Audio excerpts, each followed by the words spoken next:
With tea dripping from his hair, a young man touches his face in dawning horror. A maid apologizes profusely in the background, but he barely notices. A profound realization strikes him.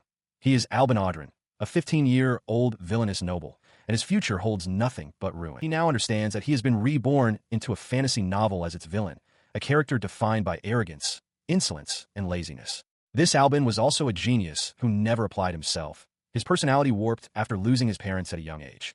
Looking down at his own overweight body, he sees the grim truth. At this rate, his fate is sealed. A vivid image of this future flashes through his mind. Himself, crawling defeated and pathetic in a filthy back alley. He is certain that he will be ruined. He recalls the catalyst for his downfall from the novel. It all begins at the academy, following the loss of a duel against the protagonist.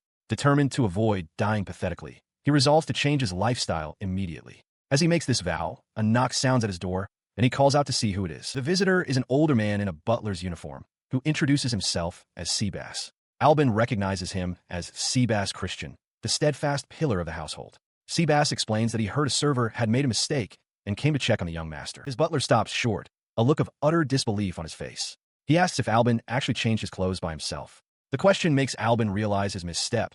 The original Albin Audrin was so lazy that this simple act is a monumental event. Trying to cover his tracks, he tells Seabass not to get emotional over such a trivial matter, claiming it's simply faster to do it himself.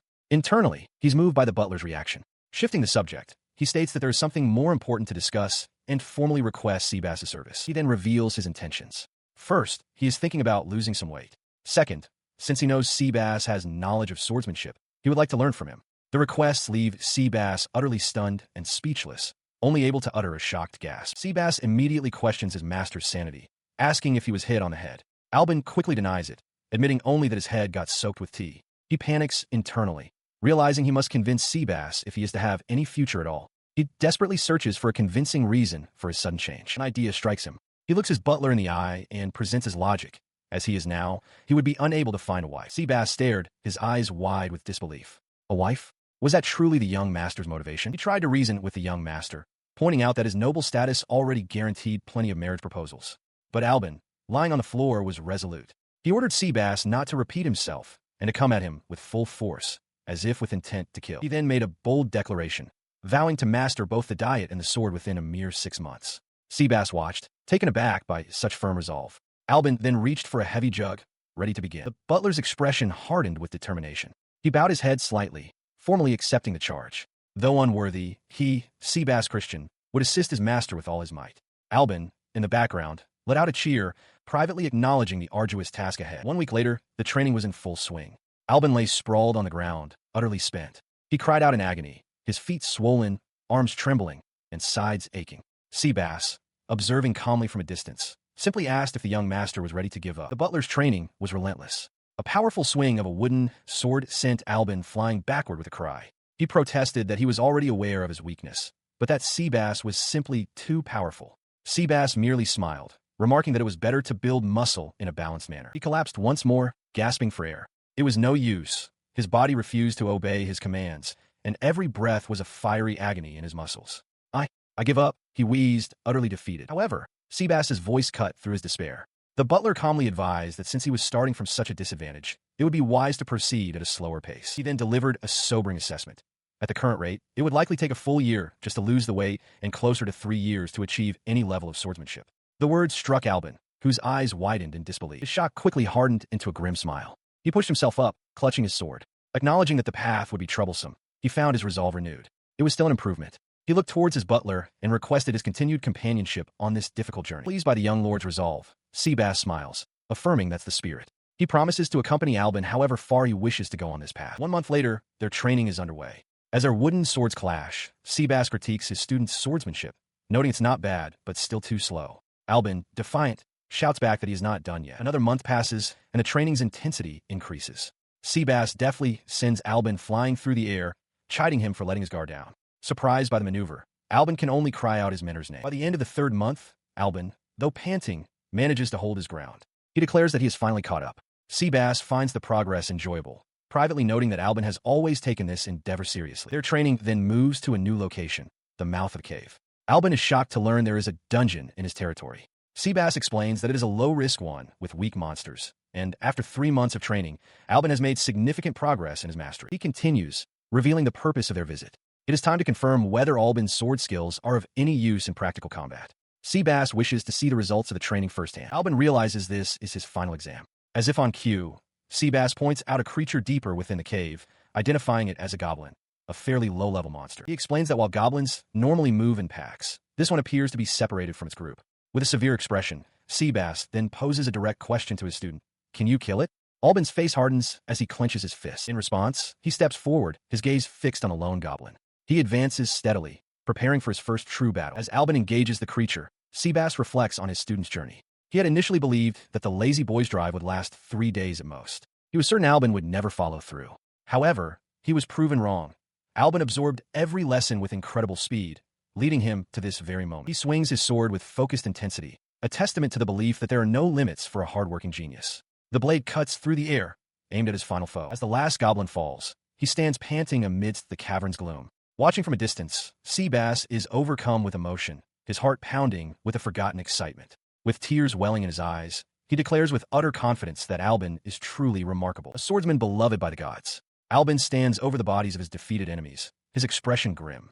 Seabass marvels at the amazing, yet terrifyingly cold and heartless, efficiency of the kill. He approaches the young man, his training now complete.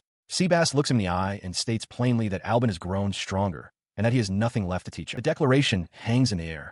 Albin, his face still marked by the grime and blood of battle, processes the finality of his mentor's words. His surprise gives way to a surge of accomplishment. He clenches his fist tightly, a grin of hard-won satisfaction breaking through the exhaustion. 3 months later, back at the Audern estate, the atmosphere is far from calm. Albin, dressed once more in his noble attire, slams his hands on a desk and demands to know if it's true that he has received a marriage proposal. Seabass, ever the composed butler, gently admonishes him for his volume. He recoils for a moment, questioning whether this could truly be considered good news. His apprehension quickly melts into excitement. However, he begins to daydream about finally having a wife, wondering what kind of person she might be, and hoping she is both cute and kind. His daydreaming ceases as a crucial question comes to mind. He turns back to his butler and asks which family has made the proposal. Seabass averts his gaze slightly, covering a small cough with his hand. The butler gives his answer, the Barrow-Ducal family. The name strikes Albin with the force of a physical blow, his expression turning to one of stunned disbelief. He frantically questions Seabass, unable to comprehend why the prestigious Barrow-Ducal family would consider him. The difference in their status is immense. He is merely a baron. He demands to know their reasoning, his voice echoing into the evening as bats take flight from a nearby window. A sudden, chilling memory surfaces. He recalls a detail from the story he knows. The character Albin did, in fact, marry someone. The name flashes in his mind with dawning horror, Letitia Barrow. She is known as a problem child, a young woman whose engagement was annulled due to her misdeeds, leaving her an outcast with no other prospects. The weight of this revelation crushes him. He stares into the middle distance, utterly despondent, wondering what the point of all his hard work over the past 6 months has been. In the end, he realizes he is still on a direct path to his own ruin. As he slumps in defeat, Seabass observes him. The butler notes that the young lady of the Barrow family does indeed appear to have a difficult personality, bluntly calling the situation a pain. Despite this, he offers a simple, almost detached encouragement. Please do your best, Albin-sama. With a look of sheer exasperation, Albin Audern threw his hands up, asking aloud if he could refuse. The very thought of the situation was a torment he wished to avoid, a sentiment he kept to himself as his butler, Seabass, stood by. Seabass calmly laid out the consequences, suggesting that if Albin wished to turn the powerful Barrow-Ducal family into an enemy, he was welcome to try. The threat only made the situation seem more troublesome in Albin's eyes. Even as a distant maid offered a quiet word of encouragement. The butler pressed his point, questioning why a connection with the Barrow family wouldn't guarantee their own family's safety. Albin shot back, his voice filled with panic, insisting that this very connection was the path to his own ruin. Later, in a private study, Seabass inquired about the specific actions of the young lady in question. He began to recount the latest rumors he had heard. According to the whispers, the lady had embezzled taxes from her family's estate and brazenly brought a young man into the mansion. Seabass continued, adding that she was also a notorious spendthrift who had even dipped into her own fiancé's assets. Listening to the litany of scandals, Albin could only conclude that she sounded utterly unhinged. The weight of this information settled heavily upon him. He clenched his fist, the effort he'd put in, even losing so much weight to alter his destiny, now feeling entirely pointless. Outside the window, the sound of crows echoed ominously. His frustration hardened, his gaze fixed and intense. Moments later, the sound of an approaching carriage announced her arrival. Standing beside Seabass at the entrance, Albin braced himself, whispering that the time had finally come. He couldn't help but wonder what sort of monstrous person would emerge. The carriage door opened, and a single figure stepped out. Letitia Barrow descended, her demeanor poised and her expression unreadable as she moved toward the mansion. As she drew closer, his expectations were shattered. The woman before him was nothing like the rumors suggested. Stunned by her appearance, he found himself thinking she was pretty before managing to offer a formal greeting. "Good day to you." He could only stammer a reply as the young woman introduced herself as Letitia Barrow. She formally announced that she would be in the care of the Audrin family from now on and requested that they look after her. As Letitia finished, Seabass stepped forward, introducing himself as the butler. He offered to show her to her room, assuming she was tired from her journey, and inquired about her attendant. Letitia stated plainly that she did not have one. Her bluntness left Albin momentarily stunned. Ignoring his reaction, Letitia simply instructed Seabass to hurry and guide her. She glanced back over her shoulder, clarifying for the two men that she had come to this place entirely alone. Once she was out of earshot, Albin turned to his butler, asking for his thoughts. Seabass began by diplomatically stating that she was a very beautiful lady, but Albin cut him off, clarifying that wasn't what he was asking. The butler apologized and considered how to summarize his impression. After a moment, while carefully adjusting his white glove, he offered a single, definitive word: odd. Albin immediately agreed with the assessment. He observed that no matter how one looked at it, she sounded completely different from what they had heard. Seabass concurred, adding that her demeanor did not seem to fit that of a girl known for her misdeeds. He elaborated that, if anything, he sensed a certain wisdom from her. Seabass agreed with this conclusion, stating that it appeared there was more to the situation than met the eye. The butler expressed his approval, noting it was good that his master understood so quickly. With resolve, Albin gave him a direct order to look into what had happened to Letitia, but to ensure that no one else knew of the investigation. Seabass acknowledged the command. Albin added that he would try to get as much information out of her as he could, though he was wary of getting involved in the Barrow Duchy's internal problems. Despite the mystery, he admitted to himself that he was relieved, though the reason for his relief remained unspoken. An unseen observer remarks on Letitia's surprisingly refined demeanor. They had expected some uncultured fool, but found Letitia to be the very picture of grace. The observer continues, suggesting to Albin that Letitia might even make a fitting wife for him. He blushes at the thought, admitting to himself that he would be quite pleased if that were to happen. His hopes are quickly dashed during a meal. While he attempts to tell a story about adventurers and mimics, Letitia completely ignores him, her expression unreadable as she eats. As she finishes and politely thanks them for the meal, his frustration boils over. He stands abruptly, shouting her name, but she prepares to leave without a glance in his direction. He watches her depart, complaining aloud that she still refuses to talk to him. Seabass, standing nearby, offers a dry opinion. Perhaps the joke was simply too boring.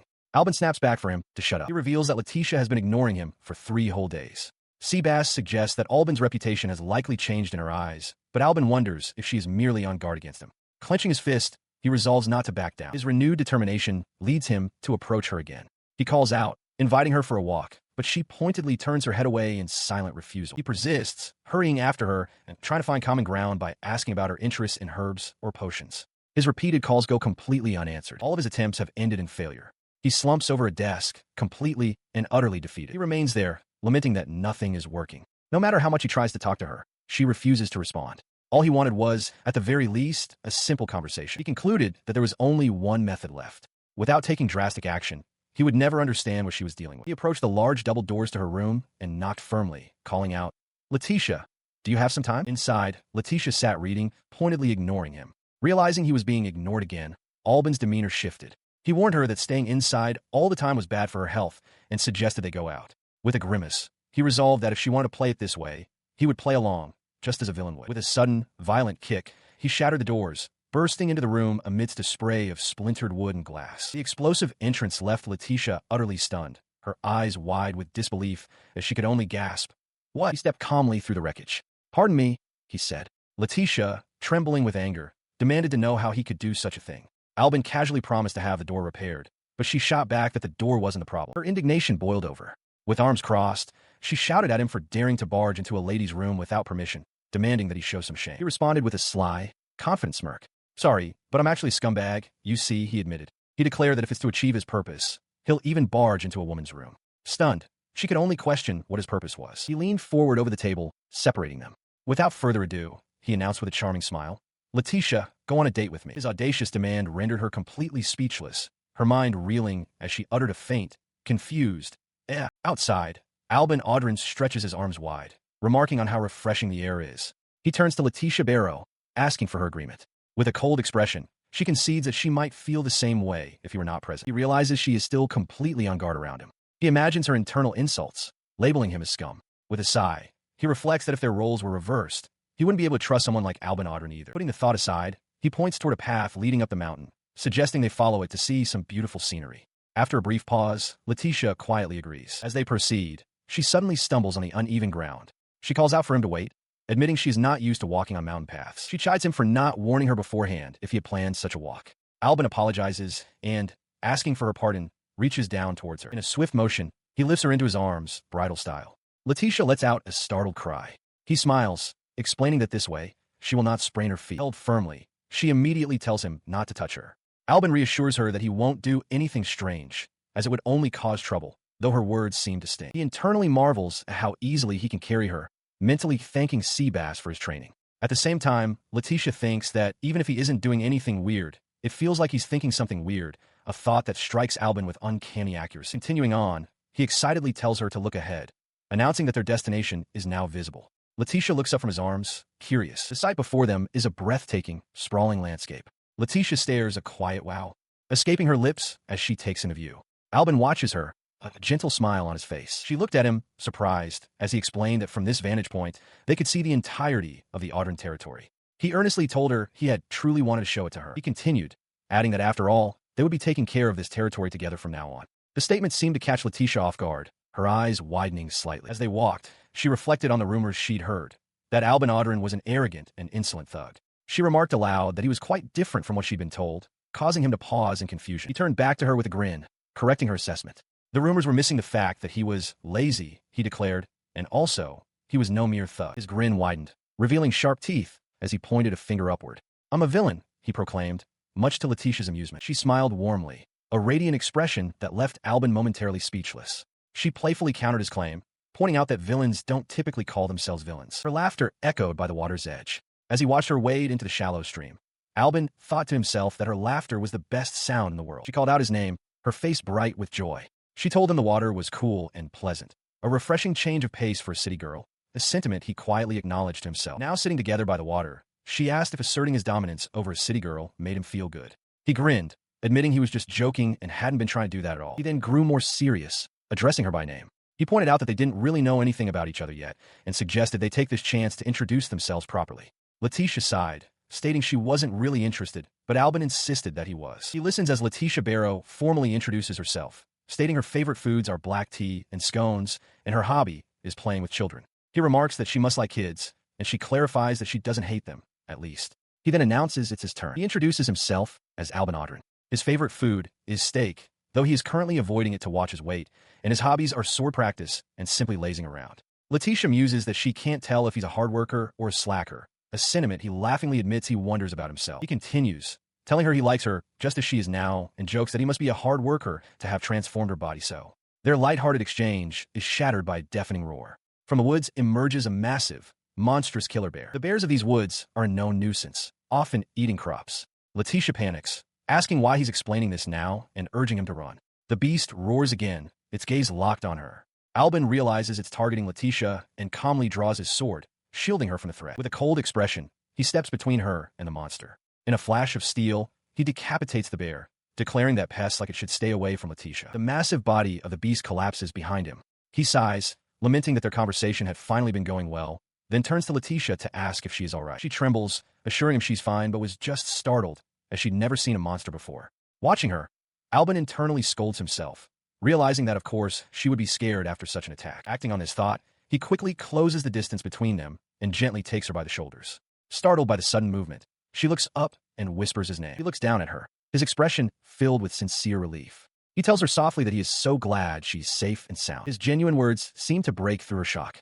Her eyes well up as a single tear begins to form. She gently squeezed his arm, calling his name to get his attention. He turned, confused by her question. With her gaze lowered, she asked him why he was being so kind. He could only ask what she meant. She looked up at him, her voice filled with genuine confusion, and questioned if he wasn't simply being forced into a political marriage with her. His serious demeanor melted away into a playful smile as he declared his desire to flirt with his cute wife. Unconvinced, she pointed out that he could have simply secured her family's support without involving her personally, demanding to know his true reasons. The smile vanished from his face, replaced by a cold, calculating intensity. He revealed his true intention was not affection, but investigation, to discover what she had done and who she had provoked. He admitted that his previous behavior was merely a facade. Taking her hand, he offered a piece of advice, explaining that while she was once unrelated to his troubles, she was now involved. He warned her that ignorance would be her safest course of action. Her expression hardened with resolve. She looked down at him and delivered a startling ultimatum.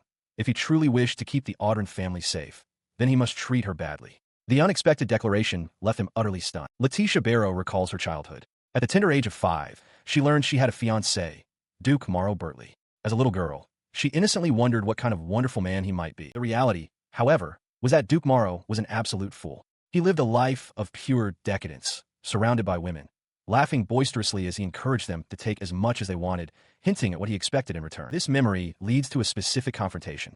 Letitia enters a room to find Morrow lounging with his companions. As they notice her arrival, he addresses her without even turning, dismissively asking what she wants. She stands before him, her expression firm, and demands he listen. She explains that the rising taxes have become a severe burden on the people of his domain, warning that if things continue at this rate, they will face ruin. He scoffs at her plea. With a dismissive gesture, he belittles her, stating that a mere pipe woman from the Barrow family has no place meddling in politics. The insult, reducing her to a simple political tool, visibly stuns her. Her shock gives way to silent fury. Letitia clenches her hand into a tight fist, the fabric of her dress wrinkling under the pressure of her contained rage. Humiliated, she turns and walks out of the room. As the doors begin to close behind her, she can hear the other women mocking her, one repeating his cruel term, pipe woman, while the other feigns pity, unable to stop laughing. Once alone, her composure breaks. She leans against the wall, tears of frustration and sorrow welling in her eyes. The painful truth settles in. This man is her precious fiancé, the one she was taught to dedicate her entire life to since childhood. However, beyond her personal suffering, the plight of the people remains. The streets of the domain show clear signs of poverty and neglect, a stark visualization of the very problem she tried to address. This reality seems to have spurred her into action. Now, under the cover of foliage, Letitia moves with stealth, peering around a stone corner with a look of cautious determination. She witnessed the grim reality of the streets. A child wailed for their father, laid to rest in a simple coffin. Another begged for just a little food. In the chaos, a man caught stealing cried out that his own child was sick, his desperation echoing through the coughing crowds. As she watched from the shadows, she overheard a family's quiet despair. It was the 12th time that month they had no food left. This grim realization led her to a vault, where the clanging of coins filled the air. With a determined swallow, she understood that at this rate, something had to be done. She thought of the people's taxes, clenching her fist. If Morrow was just going to waste them, then she would have to intervene. 3 years passed. The scene shifts to a grand hall, filled with nobles dancing and conversing at a lavish ball. Amidst the murmuring crowd, Duke Morrow Bertley seized the attention of the room. With a theatrical gesture and a malicious grin, he announced to Letitia Barrow that, as of that day, their engagement was officially annulled. He scoffed as she stood, stunned, in the center of the floor. She could only ask what he was saying. His voice dripped with condescension as he laid out his accusation for all to hear. He claimed that squandering their wealth wasn't enough for her. She'd had the audacity to embezzle tax money. He smirked, asking if she truly thought he wouldn't notice. The accusation sent ripples through the crowd. They whispered in disbelief. Tax embezzlement from a member of the esteemed Barrow family? Letitia stood frozen, the weight of their stares pressing down on her. He leaned closer, his expression cold. Whatever her reason, he declared, stealing is stealing. Overwhelmed, she tried to protest, to explain that she was just trying to... With another woman pressed against his side, Duke Morrow pointed dismissively, declaring that Letitia no longer had the right to set foot in his territory. The woman at his side squealed with delight, praising how cool he was. Upon seeing this, she clenched her fist. She recognized the woman with him. It was the woman from that time.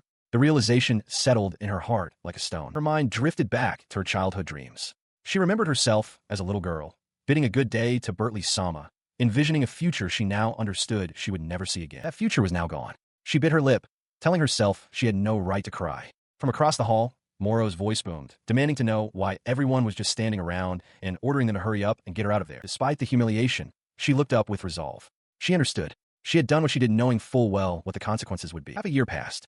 At the Barrow household, Letitia was informed of her new fiancé, Alban Audran. Every noble had heard the rumors that he was the worst kind of aristocrat. Arrogant, selfish, and lazy. She couldn't help but feel this was some form of divine punishment for her sins. However, the reality of Alban was completely different. He had been nothing but kind, expressing his gladness that she was safe and sound. He promised they would take care of the territory together from now on, and had even asked her on a date. Tears streamed down her face as she remembered. He saw her for who she truly was. He had even believed in her. It was for that very reason she couldn't get involved. She watched him from the shadows, determined not to put Alban in danger. The thought of losing something precious again, of having her hopes shattered once more, she hated it. She hated all of it. Overwhelmed, she collapsed in her room, clutching her chest. Tears flowed freely as she was left with a single, desperate question. What was she supposed to do? In a grand, sunlit hall, Seabass informs Albin that it seems Letitia was framed in the matter. Standing further down the corridor, Albin quietly acknowledges that he has heard enough. He turns, his expression hardening into a chilling smile. A single, dark thought consumes him. How should he kill the man responsible? As Albin's mind races with violent possibilities, Seabass calmly interjects with a simple no. He explains that the summary, that Morrow framed Letitia for his own sins and then cast her aside, is incomplete. There is more to the story, and he is not yet finished explaining. The butler then reveals a startling truth. Letitia did, in fact, have a hand in the Bertley family's assets. He confirms that, at the very least, that part of the accusation was not false, leaving Albin utterly shocked. He slams his fist down, shouting in disbelief. It's impossible, he insists, convinced there is no way she would ever do something like that. Seabass urges him to calm down, reiterating that while it is true, she had a reason. Leaning over the table, his anger momentarily checked by curiosity, Albin demands to know what that reason was. The explanation begins with an image from the past. Letitia smiling warmly at a delighted young child. Seabass reveals the full truth. Letitia had been embezzling taxes from the territory to fund a shelter for abandoned children living in poverty, as shown by a memory of her serving food to a room full of them. As Albin processes this, Seabass confirms it. Letitia was stealing for the children. He adds that she had also been recklessly dipping into the Bertley family's assets to help the poor and raise their standard of living. A quiet realization dawns on Albin as he recalls that she always did seem to like children. He straightens up, overwhelmed. "My goodness," he murmurs. He now understands that Letitia has been doing everything to clean up the mess left by Morrow's incompetence. He realizes her recent attempts to push him away were to keep him and his family safe, a selfless act that solidifies his resolve. He stood in silence for a moment, processing the revelation. Then, he called out his butler's name. From the far end of the hall, Seabass turned and acknowledged him, asking for his master's command. He then asked what Seabass truly thought after hearing the whole story, encouraging him to be honest. The butler did not mince words. He stated plainly that, to put it coarsely, the entire situation was complete bullshit. A dark, predatory grin spread across Albin's face. He agreed completely with his butler's sentiment. Clenching his fist, he asked for Seabass's assistance, vowing to show the scumbag who framed Letitia what a real villain can do. Letitia pauses, a piece of bread in her hand, her expression one of disbelief. She asked for clarification, and Albin, seated across from her, calmly confirms her suspicion by poking the table. He states plainly that he was the one spreading the rumors. He explains his motive with a confident smile, to clear Lady Letitia's name and settle her regrets. He has started a rumor that Albin Audrin is plotting his revenge against Duke Morrow. She stammers, barely able to form the word "you," as he leans back, confirming that yes, it is that kind of rumor. Her composure breaks as she stands abruptly, warning him that such an action will inevitably draw Duke Morrow's unwanted attention. Albin, however, remains perfectly calm, simply telling her to settle down. He then reveals there is more to his plan, stating that he is spreading another rumor as well. Letitia, taken aback, can only ask what he means. He elaborates on the second, contradictory story he has put into circulation, that he and Lady Letitia are not on good terms, and that he intends to secretly pay Duke Morrow a large sum of money to have her disposed of. He concludes his explanation with a sly grin, adding the phrase, "or so the story goes." She voices her confusion, pointing out that the second rumor is the complete opposite of the first one. He leans forward, his expression sharp and knowing. He explains that this contradiction is precisely what makes the plan perfect, because rumors are most effective against someone who is hiding something. Meanwhile, at the Bertley estate, Duke Morrow sits amidst piles of coins, reacting with clear agitation. He questions the conflicting reports he's received, exclaiming that the latest news is the total opposite of what he had heard before. He listened as the rumors swirled around him. A noblewoman recounted the tales spreading through town, that he had an awful reputation, that he was working Letitia to the bone, or worse, had her imprisoned. The woman seemed confused by the conflicting stories, but he simply leaned back with a confident smile, suggesting that the rumor of them not getting along could very well be true. His mind raced, piecing together his own version of the truth. He pictured Albin Audrin, a man he considered to have the absolute worst personality, and concluded there was no way a strict woman like Letitia would ever be a good match for him. The thought even crossed his mind that Albin might go so far as to have her killed. Meanwhile, the architects of his confusion were assessing their next move. Letitia pointed out that they were still just rumors, and that they needed something more decisive. Albin, taking a sip of his tea, agreed, calmly stating that Morrow should be panicking right about now. He set his cup down, his expression turning serious as he looked directly at her. This, he explained, was exactly why he needed her. Her hands tightened into fists. She apologized, but refused his request, stating she could not drag the entire Audrin house into a conflict born from her personal revenge. He remained unfazed by her refusal, insisting that this was not just about her revenge. He declared that he wouldn't be satisfied if the situation continued, revealing that he knew the truth behind every bad thing she believed she had done. She looked away, still burdened by her past, insisting that she did, in fact, commit those crimes. Albin calmly countered, stating that everything she did was for the sake of the people in her territory. She turned back to him, questioning if knowing the truth had led to regret. With a confident smile, he denied it completely. His smile widened slightly as he clarified his position, stating that, in fact, the opposite was true. He explains to Letitia that knowing more about her has actually put his heart at ease. She sits across the table from him, listening intently to his unexpected reassurance. Placing his hands gently over hers, he declares that his heart is already set. He makes a solemn vow to cherish her for the rest of his life. His gaze remains fixed on her as he proclaims she is truly worthy of being his wife, and that he will never let her go. He swears an unbreakable oath. He will never betray her, not even if heaven and earth were to turn upside down. His profound declaration moves her to tears. Overwhelmed with emotion, she can only whisper his name. His expression shifts, hardening with resolve. He promises to make the one who caused her so much pain pay for his actions, stating that this is exactly why he can never forgive Morrow. She wipes away a tear, a faint, wry smile touching her lips. With a touch of irony, she remarks that his noble words are hardly fitting for someone meant to be a great villain. But perhaps the greatest villains are, in fact, those who treasure the ones they love the most. Their shared understanding solidifies in a quiet room, with Seabass standing watch. Sometime later, within the Audran territory, stand the vast food storage warehouses. Inside one of the warehouses, Letitia waits amidst towering shelves of supplies. The sound of a footstep breaks the silence as a man's voice remarks that he has kept her waiting. The man who has arrived is none other than Duke Morrow Bertley, a condescending smirk on his face. He addresses her simply as Letitia, a familiarity that she internally notes is as disrespectful as ever. The confrontation she anticipated has begun. She watched as Duke Morrow Bertley held up a letter, expressing his surprise that she had actually sent one. In response, she confirmed that she had enough, stating she could no longer live as Baron Audran's wife. Morrow mockingly held up the document, remarking that it was less a letter and more a cursed item, filled with complaints about the Baron. She pleaded with him, calling him a much better man than her husband could ever be. She offered to apologize for everything if he would just get her out of the Audran house. The noblewoman at Morrow's side then asked if Baron Audran was truly so terrible, to which Letitia simply confirmed. Morrow listened, a thoughtful expression on his face as he processed her apparent misery. He turned to his companion, asking if she heard Letitia's words, before erupting into a fit of derisive laughter. The noblewoman looked on, confused by his sudden outburst. His laughter was cut short by the arrival of a figure he identified aloud, Baron Audran. Letitia stared in disbelief at her husband's sudden appearance. She demanded to know what Morrow had just said, but he simply revealed a crucial fact she hadn't realized. He had also been in contact with her husband. He elaborated on his scheme, explaining that while rumors of their constant fighting were circulating, her letter was the final confirmation he needed. With a cruel smile, he declared that the moment she begged him for salvation, she had sealed her own fate. He then confessed his true feelings, admitting he had hated her from the very beginning, dismissing her as an uptight woman with no charm whatsoever. As Morrow gloated, Albin stepped forward, placing a hand on his shoulder.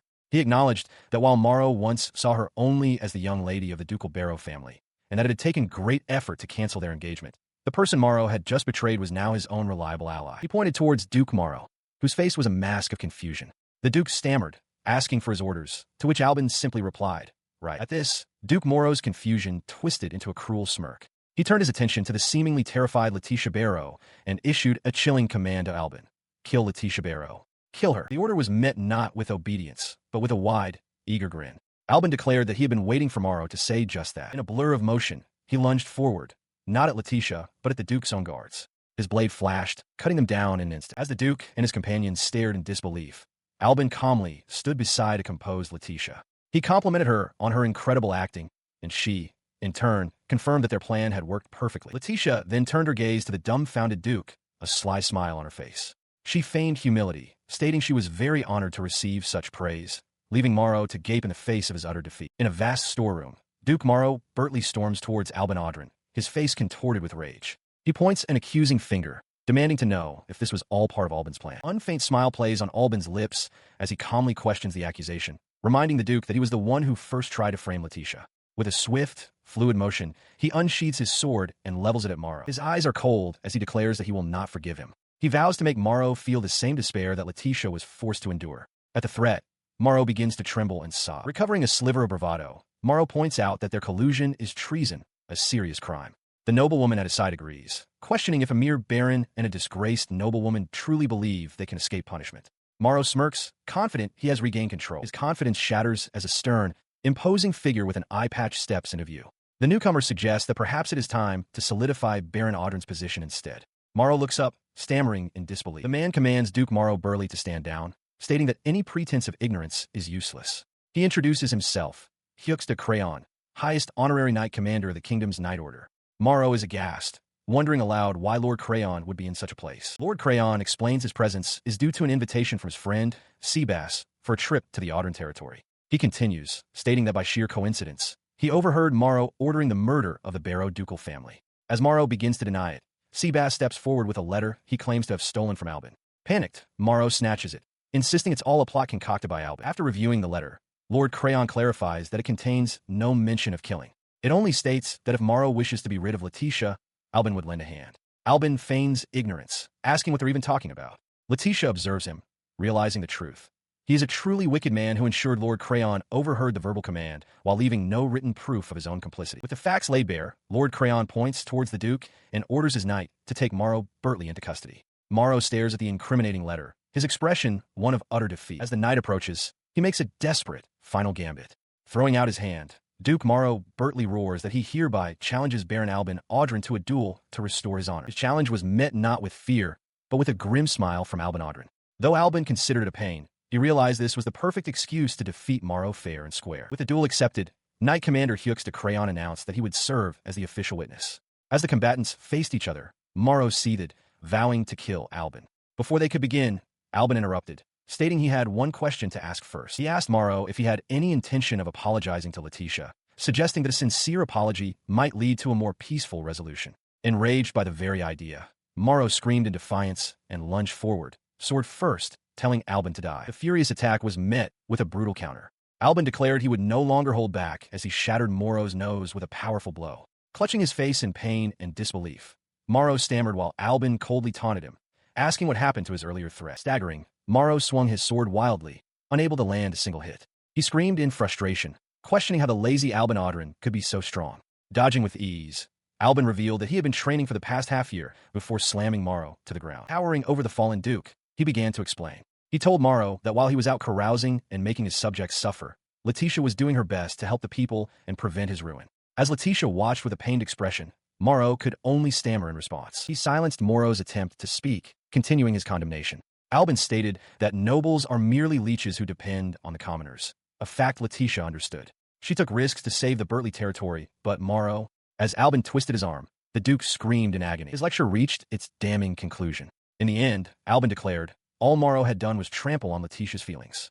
With that final pronouncement, he delivered a powerful kick, sending the Duke flying across the hall. The kick sent him sprawling, but Morrow scrambled back to his feet, consumed by a desperate fury. Screaming for Albin not to mess with him, he raised his sword for one last, reckless charge. His desperate charge was met with a single devastating blow. Albin's blade flashed down, severing Morrow's right arm at the elbow and ending the duel in a spray of blood. He stood over the fallen Duke, whose screams of agony echoed across the grounds. As Morrow clutched the stump of his arm, Albin's voice cut through the air, cold and sharp. He asked if Morrow had finally tasted the despair that Letitia had been forced to endure, and with a chilling finality, declared that the Duke would die right there. Just as he prepared to deliver the final blow, a gentle presence enveloped him from behind. Letitia wrapped her arms around him, her expression peaceful as she held him close. She pleaded with him, her voice soft but firm, telling him he had done enough. With tears welling in her eyes, she warned that taking another step would stain his very soul. Her words broke through his rage, and he could only utter her name in stunned silence. The tension dissipated. Letitia looked up at him and offered a sincere thank you, admitting she never imagined he would become so enraged on her behalf. From the sidelines, Lord Crayon observed the exchange with a knowing smile. An official's voice boomed across the dueling grounds, formally declaring Albin Audran the victor. Albin turned to Letitia, questioning if this outcome was truly enough for her. She affirmed that it was, explaining that simply achieving her revenge was all she needed. She then complimented his earlier performance, calling his acting quite wonderful and musing that they would make a good couple. Albin readily agreed, suggesting they aimed to become the most villainous couple in existence. The idea brought a smile to both their faces, as Letitia considered the pairing of a villainous lady and a great villain to be a perfect match. And so, a new pact was formed, built on shared vengeance and a mutual understanding. They would stand together, evil upon evil, the most villainous couple. 1 month after the duel with Morrow, the day of the wedding has arrived. Inside a grand room, Albin Audran stands frozen, his hand covering his mouth in a state of shock. He questions why this is happening, his nerves getting the better of him. His butler, Seabass, approaches and firmly tells him to get a hold of himself, reminding him to act in a manner befitting a groom. He sighs, admitting he wasn't even this nervous during his first goblin subjugation. The entire ceremony came about because Letitia suggested that since they were already husband and wife, they might as well have one. Seabass considers this a good thing, a grand new journey for them both. Winking, He tells Albin that he needs to feel nervous, otherwise Letitia would surely be disappointed. His butler's words seem to work. Albin claps his hands to his head, newly determined. He declares that he'll do it, motivated by the thought of seeing Letitia in a wedding dress, certain she will look incredibly cute. Seabass remarks that this reminds him of Albin's father, who was also terribly nervous on his wedding day and had to hit himself to snap out of it. Albin finds the story nostalgic, though he admits he can't quite imagine his parents at that age. Hearing this, Seabass bows deeply, his voice thick with emotion. He states that being able to attend the weddings of 2 generations of the Audran family fills him with pride. Albin looks on, touched, and replies that hearing Seabass say that feels like the greatest honor he could ever receive. He pauses, then begins to add, but to me, he finishes his thought, telling Seabass that he thinks of him as a father. The old butler is stunned in his silence, his eyes wide. Albin smiles, admitting that all of Seabass's effort was worth it, even though he was a troublesome brat. He feels truly happy now. Overcome with emotion, Seabass begins to weep as Albin reminds him that it's time to go. Meanwhile, in another room, Letitia is being attended to by a noblewoman. The woman asks if she is feeling lonely, but Letitia reassures her that she has calmed down. She reflects on the fact that none of her own relatives are present, but the kindness of the people in the Audran barony has kept her from feeling alone. As she touches the necklace at her throat, she comes to a realization about why she felt no nerves during her engagement party with Morrow. She understands now. The heart-throbbing sensation she feels in her chest is because she is marrying someone she truly loves.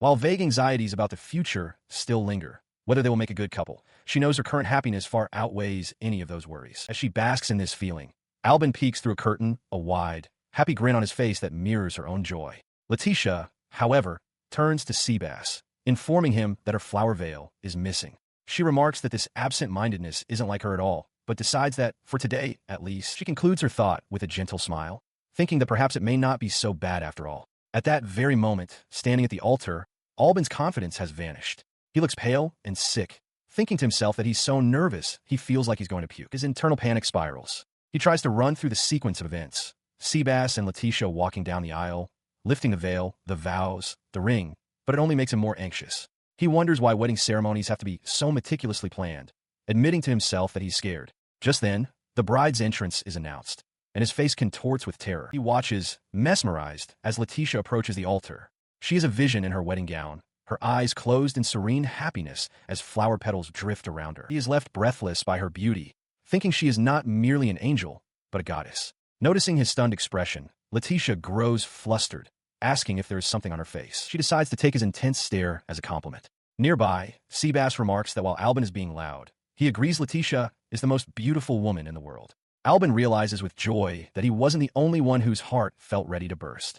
Overwhelmed with happiness, he stands with his bride, Letitia Audran. The priest begins the ceremony, asking if they will take each other as husband and wife, to love one another in sickness and in health, for richer or poorer, until death do they part. Together, their voices firm, they reply, "Yes, we do."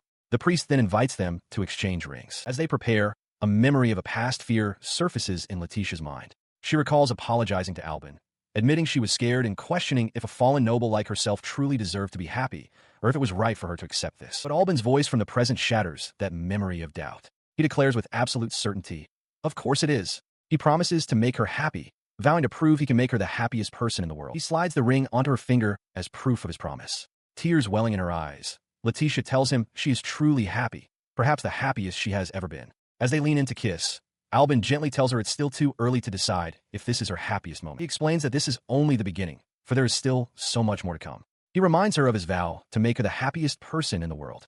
Letitia muses that, by his logic, they won't be able to decide on the best moment even as grandparents. Albin agrees, adding that the joys of being a couple have just increased. He thinks to himself that a smile suits her best. As he lifts her veil, her heart swells with emotion. Looking at him, Letitia makes a silent, resolute vow.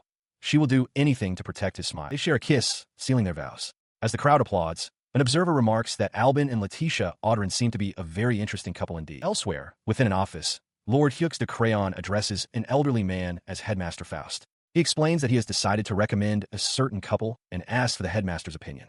A female officer standing nearby immediately voices her opposition, questioning the decision due to the horrible rumors surrounding them. The headmaster simply listens, stroking his long beard in contemplation. Having considered the matter, the headmaster of the Royal Academy raises his head. He concedes that they are a special case and proposes a simple solution. They will be allowed to take the entrance exam. As he speaks, his eyes narrow with a calculating intensity. Outside the Audran estate, a carriage stands ready. A group of maids gathers around Letitia Barrow, their farewells filled with emotion. They plead for her to have a good life in the capital, promising to send the vegetables they cultivated together and assuring her she can return anytime should she face hardship. Letitia, seeing their distress, offers a gentle smile. She asks them not to be so sad, making a heartfelt promise to return after 3 years. Her reassurance does little to soothe them. The maids are overcome, weeping as they beg to accompany her. They cry out that they cannot bear to be separated from her and wish to continue attending to her. Their pleas are cut short by Albin Audrin's firm voice. He states plainly that the answer is no. As employees of the Audrin family, he reminds them their duty is to care for both the mansion and the territory. Despite their disappointment, the maids reflect on Letitia's strict yet kind nature. He feels a single tear form, but quickly dismisses the emotion, questioning why he would be moved when he is the head of the household. Later, inside the mansion, Duke Morrow Bertley calls out to Albin. As Albin turns to acknowledge him, he is also seen kneeling before seated Letitia, gently taking her hand in his. As they prepare to depart, Seabass approaches with a final, solemn request. He bows deeply, urging Albin to be very cautious at the academy and to contact him without hesitation should he ever need his power. He responds with a confident smile, asking who Seabass thinks has been training him for the last 6 months. With that settled, the newlyweds, now both 16, are ready to depart. Their shared goal is to learn more about the dignity required of a noble. To achieve this, they will enroll in the grand and imposing Magdala Academia Royal Academy. Upon their arrival, Duke Morrow Bertley is already there to greet them. Albin stumbles out of the carriage, complaining that the long ride felt like a form of torture. Morrow formally welcomes Albin Audrin-sama and Letitia Barrow-sama, stating that he's been waiting for them. He is greeted at the academy entrance by 2 identical butlers. They inform him that his exam is awaiting, while Letitia is told that her room has been prepared. In response to the news, Letitia places a reassuring hand on his shoulder, asking about this unexpected exam. Albin dismisses her concern, waving to Morrow in the distance, and explaining that Morrow's family simply wants to play with him a bit more. His expression shifts to a confident, knowing smirk as he internally dismisses their intentions as nothing more than a boring play. Meanwhile, on a training ground lined with targets, an examiner waits impatiently. Spotting Albin and Morrow approaching from across the courtyard, the man scowls, muttering that the damned brat has finally arrived. As they draw near, Duke Morrow formally introduces Baron Albin Audrin to the examiner, Professor Bastian. The professor sizes Albin up with contempt, silently noting his cowardly-looking face and vowing to make him fail so spectacularly that he'll be brought to his knees. Albin, however, offers a pleasant smile and a polite greeting. His calm demeanor only enrages Professor Bastian, who explodes, shouting that he was far too slow in arriving. The professor's tirade continues as he questions Albin's seriousness about enrolling, calling his tardiness absurd. Bastian believes that such an aggressive verbal assault is the best way to make arrogant types cower. He then snaps at Albin, demanding to know what's wrong with his mouth. Unfazed, Albin calmly retorts that the carriage was on time and that Bastian was simply waiting of his own accord. With the verbal sparring concluded, Albin's expression turns serious. He points forward decisively, declaring that it is time to begin the exam. He specifies the task: aim for the distant target and strike it with magic. Professor Bastian sneered, utterly convinced of the young man's failure. He declared that there was no way in hell Albin could possibly succeed. He calmly extended his hand, questioning the professor's logic. Was it truly impossible to learn magic before enrolling in the academy? Before Bastian could answer, a sphere of crackling dark energy coalesced at his fingertips as he uttered the incantation for a darkness flame. The projectile shot forward, striking the target with a concussive blast. Even he seemed taken aback by the result, a quiet sound of surprise escaping his lips. Professor Bastian stared in disbelief, sweat beading on his brow. He recognized the spell as mixed magic, a feat he himself could not perform. The question of how this was possible echoed in his mind. Turning back to the stunned professor, he asked with a confident smile whether he had passed or failed. He explained that this was the result of half a year's training with Seabass, not just in swordsmanship, but also in the ways of magic, all in preparation for the academy. The explanation only seemed to deepen Bastian's frustration. Regaining his composure, Professor Bastian announced the next phase of the exam, a mock battle. The condition was simple. If Albin could land a single hit, he would pass. In response, the young noble drew his sword. He questioned what kind of tyranny required a student to defeat a professor just to enroll, but Bastian was already charging. With a single hand on his blade, he effortlessly parried the attack, coolly asking what was wrong and pointing out his self-imposed handicap.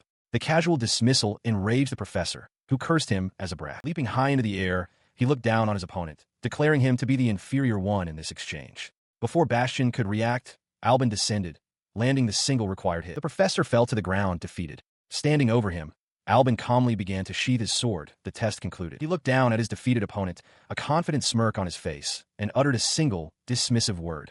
Weak. He continued to mock the professor, questioning if he was truly worthy of his title at the Royal Academy. Albin goaded him, asking if he wanted to fight for real with swords or magic, eager for more entertainment. Suddenly, a stern voice cut through the air, declaring, "That's enough." The command came from an elderly man with a long, braided white beard who had just entered the hall. Professor Bastian, startled, immediately recognized him and cried out his name, Headmaster Faust. Albin recognized the man as Faust Melchizedek, the headmaster of the Magdala Royal Academy. He recalled the man's reputation as the strongest mage in the Varland Kingdom. The headmaster addressed him directly, confirming he was Baron Albin Audren. Faust revealed that he knew of him through a recommendation from Lord Crayon, who had described Albin as a talent that appears only once a century. On the floor, Professor Bastian struggled to his feet, pointing an accusatory finger.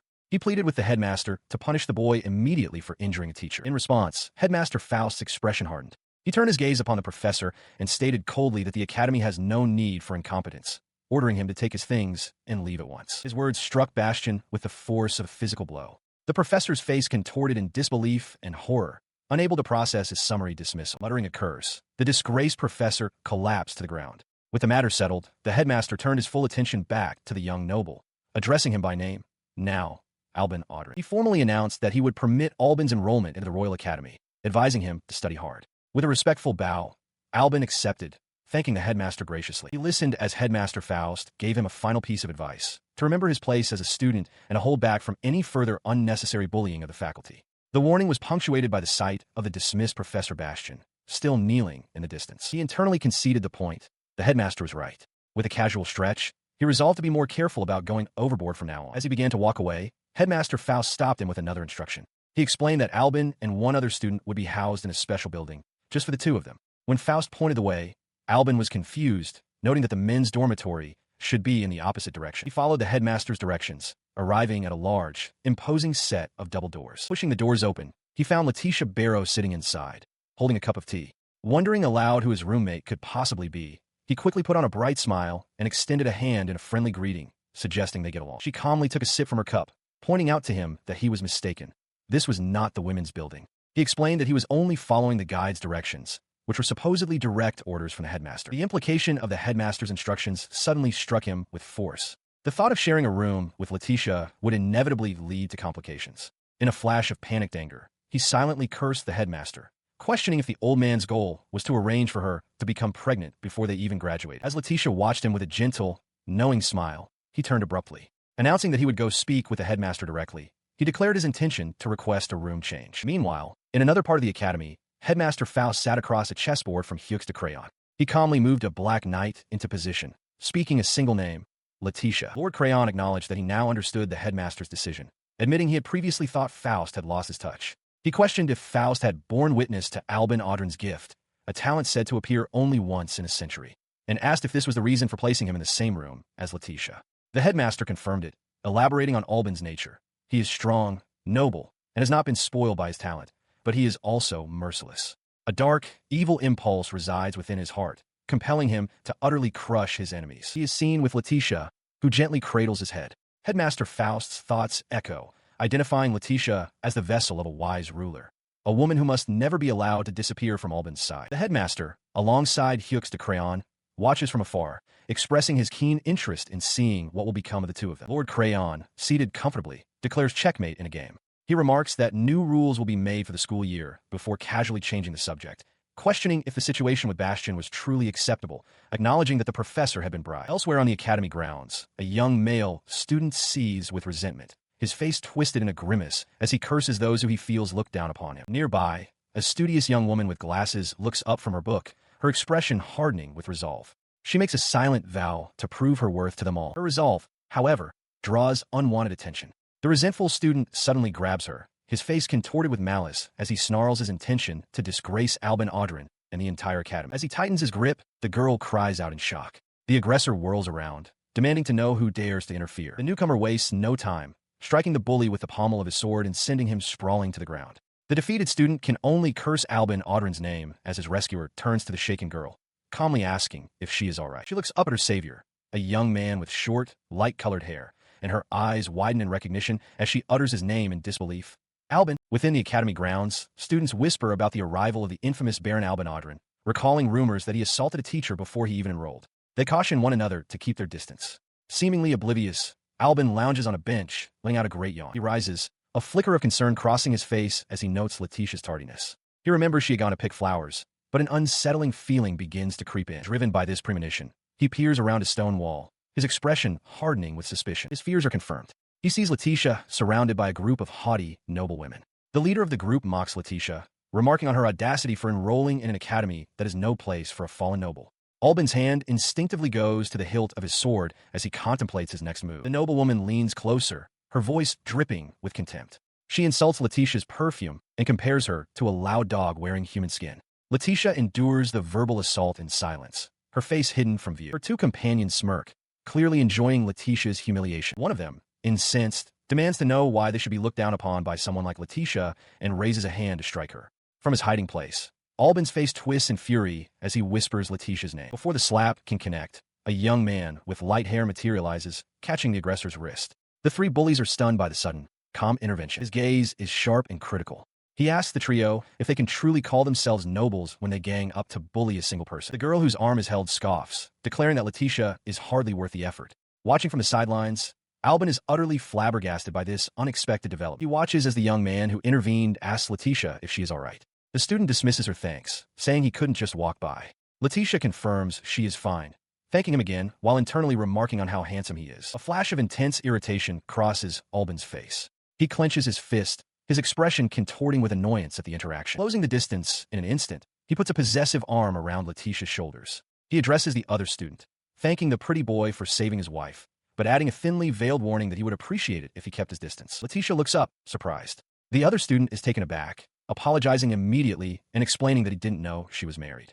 A moment of realization dawns on him as he connects the name to Baron Albin, exclaiming that his famous exploits are a massive rumor among the commoners. Composing himself, the student extends a hand and introduces himself as Leonil Highland, inviting them to call him Leo. Albin accepts the handshake, his expression unreadable as Letitia looks on. As Leonil smiles, Letitia feels Albin's grip on her shoulder tighten painfully. She glances up at her husband, silently questioning his action. His face is a mask of cold displeasure, his eyes narrowed in silent, simmering anger. Moments later, Albin leads Letitia away, walking down a long, empty corridor and leaving the academy grounds behind them. As they walk under the stars, Letitia looks at her husband's dark expression and correctly guesses his thoughts.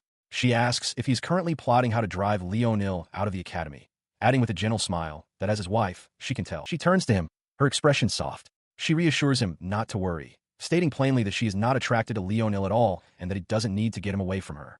She gently asks her dear husband to stop making such a face. He lets out a thoughtful sigh, a bead of sweat on his temple as he processes their conversation. Standing with Letitia outside the door to classroom F, he concedes that she is right and agrees to try and get along with Leo. His newfound resolve is immediately tested as a cheerful voice calls out.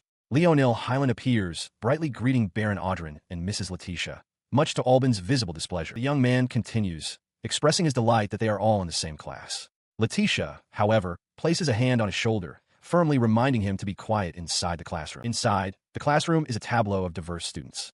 Letitia stands with her arms crossed, surveying her new classmates with a stern, observant gaze. Their quiet observation is broken by a woman bursting in with theatrical energy. She introduces herself as Paula Velvet, the professor for Class F. As she greets them, Letitia notes her apparent lack of energy, and another student's hand shoots up with a question. Before she can continue, a student named Ivan stands to voice a complaint. He questions why he, from the honorable Scottish ducal family, is in the same class as those with no proper title or rank. His disdainful words draw the ire of a spiky-haired student who challenges his assertion that they are beneath him. His arrogant words draw an immediate, physical response. The spiky-haired student leaps onto a nearby windowsill, startling a female student as he closes the distance to Ivan. Perched on the windowsill, the spiky-haired student reminds Ivan of the headmaster's words. Titles are to be forgotten at school. He points out that the noble must have skipped the entrance ceremony.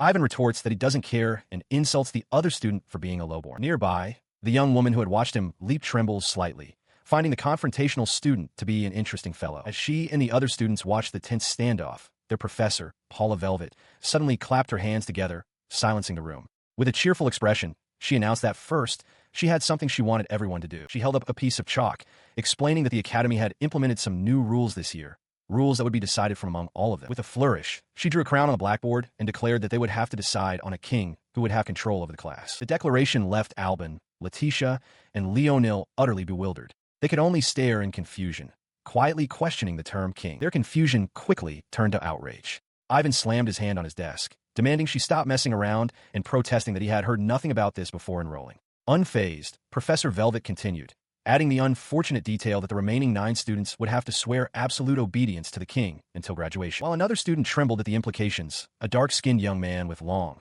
light hair leaned back in his chair with a relaxed smile. He calmly addressed the professor, acknowledging that they were new rules, and asked how they were supposed to decide who the king would be. In response, she turned back to the board, stating that she would leave the decision entirely up to them. They could talk it out, compete with academics, or stamina, or even use violence or money. She didn't mind how they did it, so long as no one was killed. She then added a critical stipulation with a sly smile. If a king had not been chosen within 1 month, all of them would be expelled. The professor's smile widened as she encouraged them all to use everything they had learned so far and knock the others down a peg or two. Her words were met with varied expressions. Letitia's concern, Ivan's stern glare, and the dark-skinned student's intrigued smirk. Her challenge was immediately met. A boisterous student, identified as Rowan Staradian from seat number 6, shot to his feet. He slammed his fist on his desk and roared a proposal. Everyone should duel, and the last one standing would be the strongest, the only one fit to become king. His savage proposal drew immediate and varied reactions. A young woman named Estelle Appleberry, seated as number 2, found the idea amusingly barbaric, remarking that the class king should obviously be someone elegant and pure. In contrast, the student in seat number 1, Shanoa Grain, timidly clasped her hands and pleaded for the fighting to stop before it could even begin. Her plea was ignored by Matthias Wolf, seat number 4. He declared that the richest person holds all the power, and since that was him, everyone should be under his rule. He asserted that these are simply the rules of the world. Another student, Lockie Azalea from seat 5, offered a much more carefree opinion, cheerfully suggesting that she thought anyone would be fine for the role. Amidst the chatter, Carla Rexon of seat 7 remained silent and still, her masked face betraying no emotion as she observed her classmates. Cutting through the varied opinions, Ivan Scottish from seat 3 adjusted his glasses. He stated coolly that a king is defined by authority, and since everyone else present was a lowborn, they inherently lacked it. His gaze fell upon the other nobles, Albin, Letitia, and Leonil. His words hung in the air of the grand, star-ceilinged classroom. Letitia Audrin considered the concept of authority, then turned to face Ivan directly. She countered his claim, asking if there wasn't someone present who held even more authority than him. She then addressed Professor Velvet, asking for permission to recommend someone other than herself. With the professor's silent acquiescence, Letitia announced that she had one thing to say.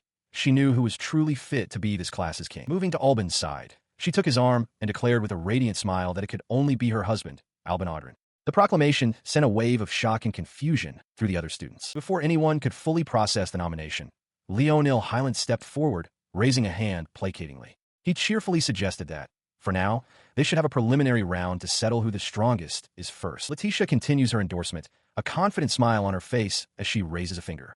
She declares that without a doubt, this quality is also part of what makes him Albin. It doesn't matter how many people he fights, she insists he will not lose. Her absolute certainty catches Albin completely off guard. His eyes widen in disbelief, a single bead of sweat forming as he processes her words. His shock gives way to pure exasperation. As the other candidates, Rowan, Ivan, and Matthias, look on, Albin throws his head back and wails, lamenting that this whole situation is an immense pain. Inside a classroom, Ivan Scottish expresses his outrage. He finds the suggestion that the notoriously lazy Baron Audrin is the most fitting candidate to become the king to be utterly absurd. Beside him, Letitia Barrow smiles knowingly, challenging Ivan directly. If he doubts it, she suggests he should put to the test and face Albin himself. Following her provocation, the scene shifts to an arena where the challenge has been accepted. 2 of Ivan's companions, Rowan Staradian and Matthias Wolf, are already lying defeated on the ground as Ivan looks on, stunned. The victor, Albin Audrin, stands with a gloved hand over his face, sweating. He sighs to himself, thinking what a pain this all is. His opponents, however, are not all down. Matthias Wolf calls out to him, warning that he won't be holding back. Rowan Staradian chimes in, asking to fight Albin one-on-one first. He repeats his sentiment under his breath, acknowledging the tiresome situation. But his demeanor shifts as he thinks of his wife's expectations, which he cannot betray. A confident smirk forms on his face. He concludes that to completely crush a bunch of insects, one must get them all at once. He then issues his own challenge. All 3 of them are to come at him. Accepting his terms, the 3 students ready themselves for a coordinated assault. The fight begins. Ivan, Rowan, and Matthias lunge at Albin from 3 different directions, weapons poised to strike. As they close in, Albin smirks, noting internally that their killing intent isn't half bad. He meets their combined assault with a single, powerful block, roaring that their efforts are not enough. The force of the impact sends the attackers flying backward, their weapons scattered. In an instant, the battle is decided. Rowan and Matthias lie defeated on the ground. From the stands, Letitia and Estelle observe the outcome. The only one left standing is Ivan, who stares in utter disbelief, his hand trembling as he clenches it into a fist, cursing his powerlessness. He unleashes his magic, casting an aqua whip. As the watery tendrils lash out, Letitia announces from the sidelines that the dueling arena is protected by a magic circle that nullifies pain and death, encouraging them to fight with lethal intent. He seems shocked that Albin is already using magic, boasting that as a member of the Scottish ducal family, such skills are only natural for him. The attack is effortlessly deflected. Albin, with a dismissive question, closes the distance in a blur of motion. In a flash, Albin is behind his opponent, sword at the ready, declaring the magic a mere parlor trick. Ivan is disarmed and defeated. From her seat, Letitia cheers with delight, proclaiming Ivan Scottish dead. He stands victorious, announcing the duel's conclusion. Letitia praises his good work, and he playfully asks for more, but she tells him to save it for when they return to their room. Her attention then shifts to the other spectators, startling Estelle Appleberry. Letitia issues a challenge to the crowd. Will they all concede, or will they fight? The noblewoman recoils in terror, shouting that it's a joke. She vehemently refuses, declaring there is no way she would fight a monster like it. Letitia, however, looks toward Albin, her expression serious. She confesses that after witnessing his fight, she felt a strong desire to test her own skills. Her hand reaches for his. She murmurs that she has been trying to avoid this outcome, but it seems this story is compelling her to fight him. The scene shifts to a vision of the future. Albin lies defeated on the ground as Leonil Hylant stands over him. Letitia's thoughts identify Leonil as the protagonist of this fantasy novel, the one who will eventually lead her to ruin. He and his partner, Carla, face their opponent. Albin Audrin hovered before them, sword at his side, and asked if the two were prepared for what was to come. In response, Leonil calmly stated that he was fine to begin whenever. Albin's lips curled into a confident smirk as he acknowledged the young man's readiness, addressing him as Leo. He couldn't lose this competition, he thought to himself. With a challenging glint in his eye, he mentally dared the so-called protagonist to show him what he was capable of. With a shout, Albin declared the match had begun. He wasted no time, firing a blast of energy from his palm. Leonil, however, was just as quick, raising his sword to deflect the attack with a sharp clang. The deflection was merely the opening move. The two warriors closed the distance in an instant, their blades meeting in a rapid exchange before Albin twisted his body, narrowly avoiding a powerful swing from Leonil's sword. Pausing for a breath, Albin offered a compliment, admitting that Leonil's skill was quite good. Leonil, a look of slight surprise on his face, replied that he could say the same. Their blades locked once more. Albin found it a pain. Even when he conservatively estimated his opponent's abilities, they were already fighting on equal footing. He wondered if this was the corrective power of the protagonist at work, a force that was already proving to be too much. He shouted out to Leonil, his voice a mix of admiration and frustration. It was amazing, he conceded, that Leonil could keep pace with him even when they were fighting to the death. From across the arena, Leonil replied that he was very honored by the praise. Watching from the sidelines, Estelle Appleberry was captivated by the spectacle, murmuring in amazement. Beside her, Letitia Barrow watched with a faint, knowing smile, as if she already understood the significance of the display. Back in the arena, Albin crouched low, his expression hardening. He declared that out of respect for Leonil's skills, he was going to take the fight a little more seriously now. He brings his sword down with blinding speed. Leonil can only grunt in surprise, his eyes wide as the blade descends upon him. The force of the blow shatters Leonil's guard. With a wild grin, Albin declares the match over. But Leonil meets the strike, his own blade holding firm against the overwhelming assault. The unexpected resistance catches Albin off guard as Leonil calmly acknowledges his opponent's true power. Their blades remain locked, sparks flying between them. A wide, almost unhinged smile spreads across Albin's face, his eyes gleaming with the thrill of a true challenge. He breaks the stalemate with a powerful shove and unleashes a whirlwind of strikes. The sheer velocity of the attack sends Leonil reeling backward, a flash of light marking the impact that throws him off his feet. As Leonil's body hits the ground, motionless, Carla Rexon rushes forward, her voice filled with shock as she declares Leonil Hylant dead. From the stands, Letitia and Estelle watch the grim outcome. The proctor, Paula Velvet, officially ends the duel, her voice ringing out across the arena as she proclaims Albin Audrin the winner.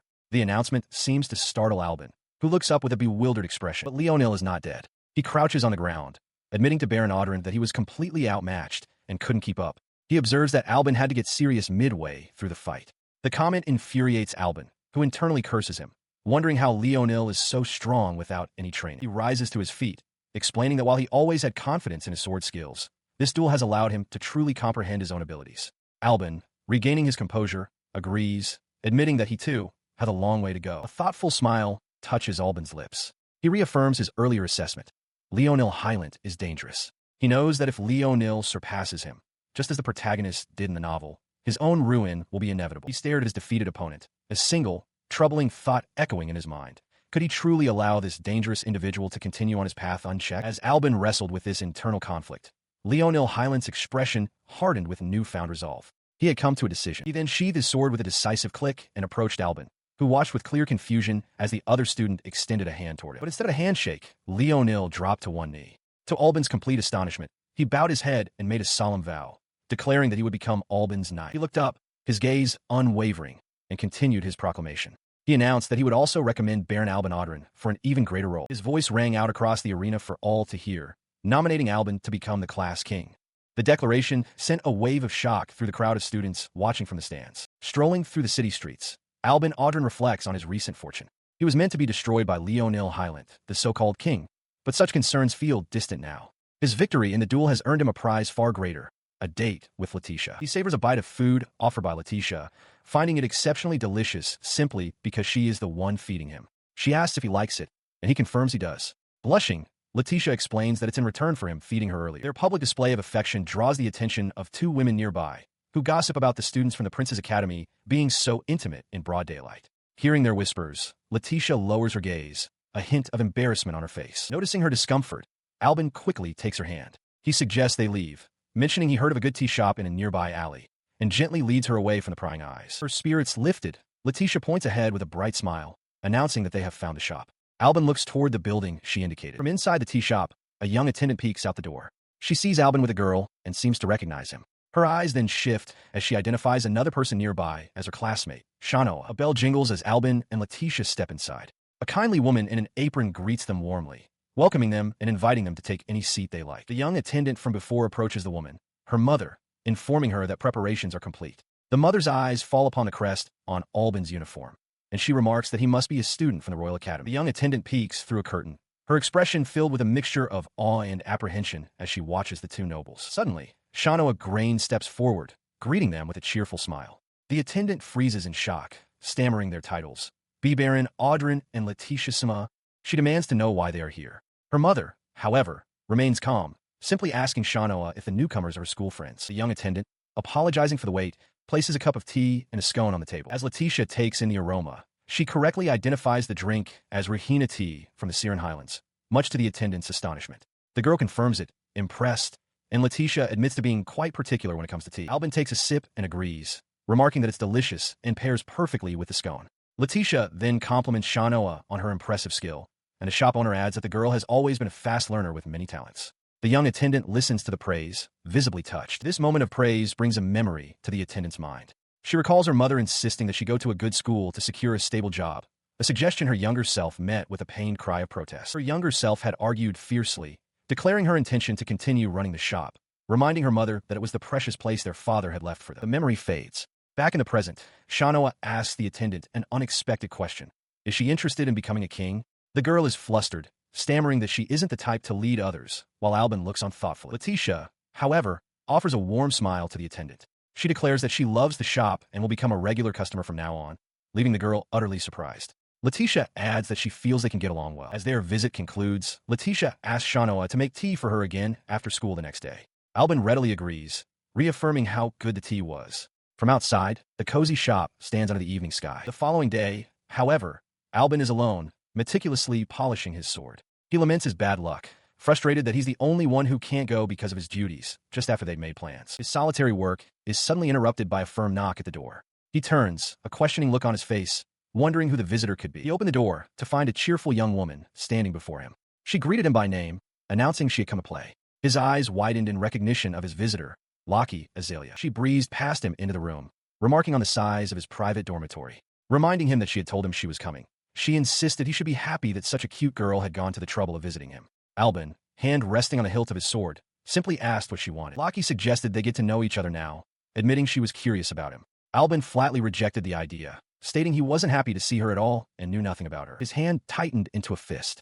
He thought to himself that if she wanted to act so friendly, she should at least do it when Letitia was present. He had a strong feeling he would not get along with this girl. Suddenly, she wrapped her arms around him from behind, dismissing his concerns. She pointed out that he and Letitia were just a fake couple, with no real love between them. She leaned in close, her fingers brushing his cheek as she explained her reasoning. It was obvious from their interactions in class that he was still a virgin, she claimed, and that Letitia seemed like a difficult person to approach romantically. Taking his hand, Lockie made a direct proposition. She knew he wanted to graduate, and since he couldn't, she would be his substitute and do it for him. She pressed her advantage, revealing that she knew Letitia was out in the city and wouldn't be returning for some time. Growing bolder, she grabbed the front of his shirt, pulling him closer. She promised that while they had the opportunity, she would do anything he wanted. His patience finally snapped. A menacing, shadowy aura with glowing eyes erupted behind him as he shoved her away. He coldly ordered her to get away from him, threatening to kill her if she didn't. Laki, however, simply sighed, a faint, amused smile on her lips. She questions his resistance, asking why he's making things so difficult.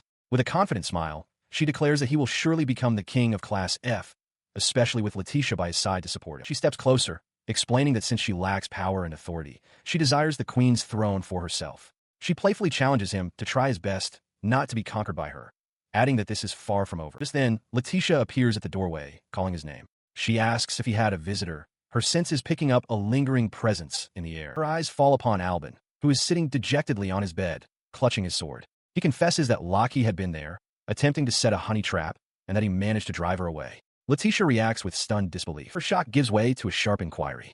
She asks if he saw Laki, clarifying if he saw her unclothed. His gaze averted, Albin quietly confirms that he did. Letitia's voice grows colder as she presses further, demanding to know if he touched her. He quickly corrects her, stating that Laki was the one who touched him. The revelation leaves Letitia momentarily speechless. She blurts out a question, asking if he still looks like a virgin. Albin, taken aback, remarks that Laki seemed to know just by looking at him. A look of determination crosses her face. She takes a firm step forward, declaring that now is the time. Albin can only echo her words in confusion. As she moves towards a dresser, she acknowledges his usual consideration for her feelings, but insists that the current situation is dire. He watches her, a sense of apprehension growing within him as the sound of a drawer sliding open fills the room. He realizes with a start what she might be implying for the night ahead. He watched as Letitia stood before him, her nightgown illuminated by the soft light. With a determined expression, she declared that she would wager her own body. Her gaze was unwavering, a faint blush coloring her cheeks as she held his stare. She leaned in, her lips meeting his. As she held him close, she whispered that as Letitia was seducing him, asking if he truly didn't want her. His mind drifted back to that night under the full moon. He recalled passing his exam, a moment when his desire for her had been overwhelming. The following day, the two sat together, a new intimacy evident between them.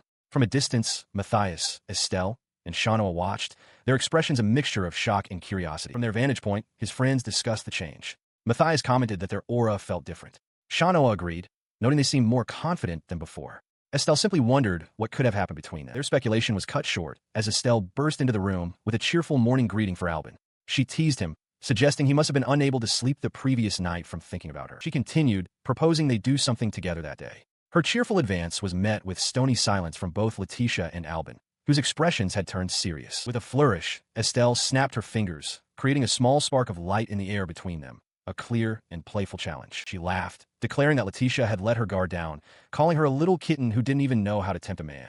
Letitia, however, simply watched her with a faint, knowing smile. She stares down at her rival, a sharp glint in her eyes. She questions Estelle, asking if she truly believes her to be some naive, clueless girl. Estelle is taken aback, a small exclamation escaping her lips. Leaning in closer, she concedes that Estelle managed to make the first move, finding it unexpectedly impressive.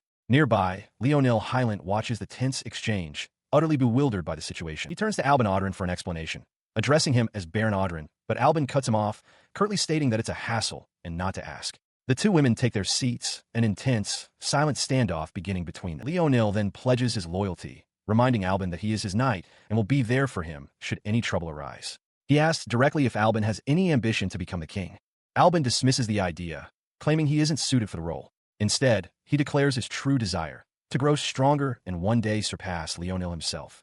As he speaks, a strange feeling washes over him. He realizes with a chilling certainty that the world itself seems to be conspiring against him, pushing for Leonil to be the one to defeat him. His intense stare leaves Leonil feeling uneasy. Sensing that their current dynamic is unsustainable, Leonil asks Albin to train with him sometime, determined to prove his worth. He internally agrees, viewing it as a necessary part of his ongoing observation. Leonil, however, takes his consideration as acceptance and erupts with joy, thanking him profusely and calling him his ideal king.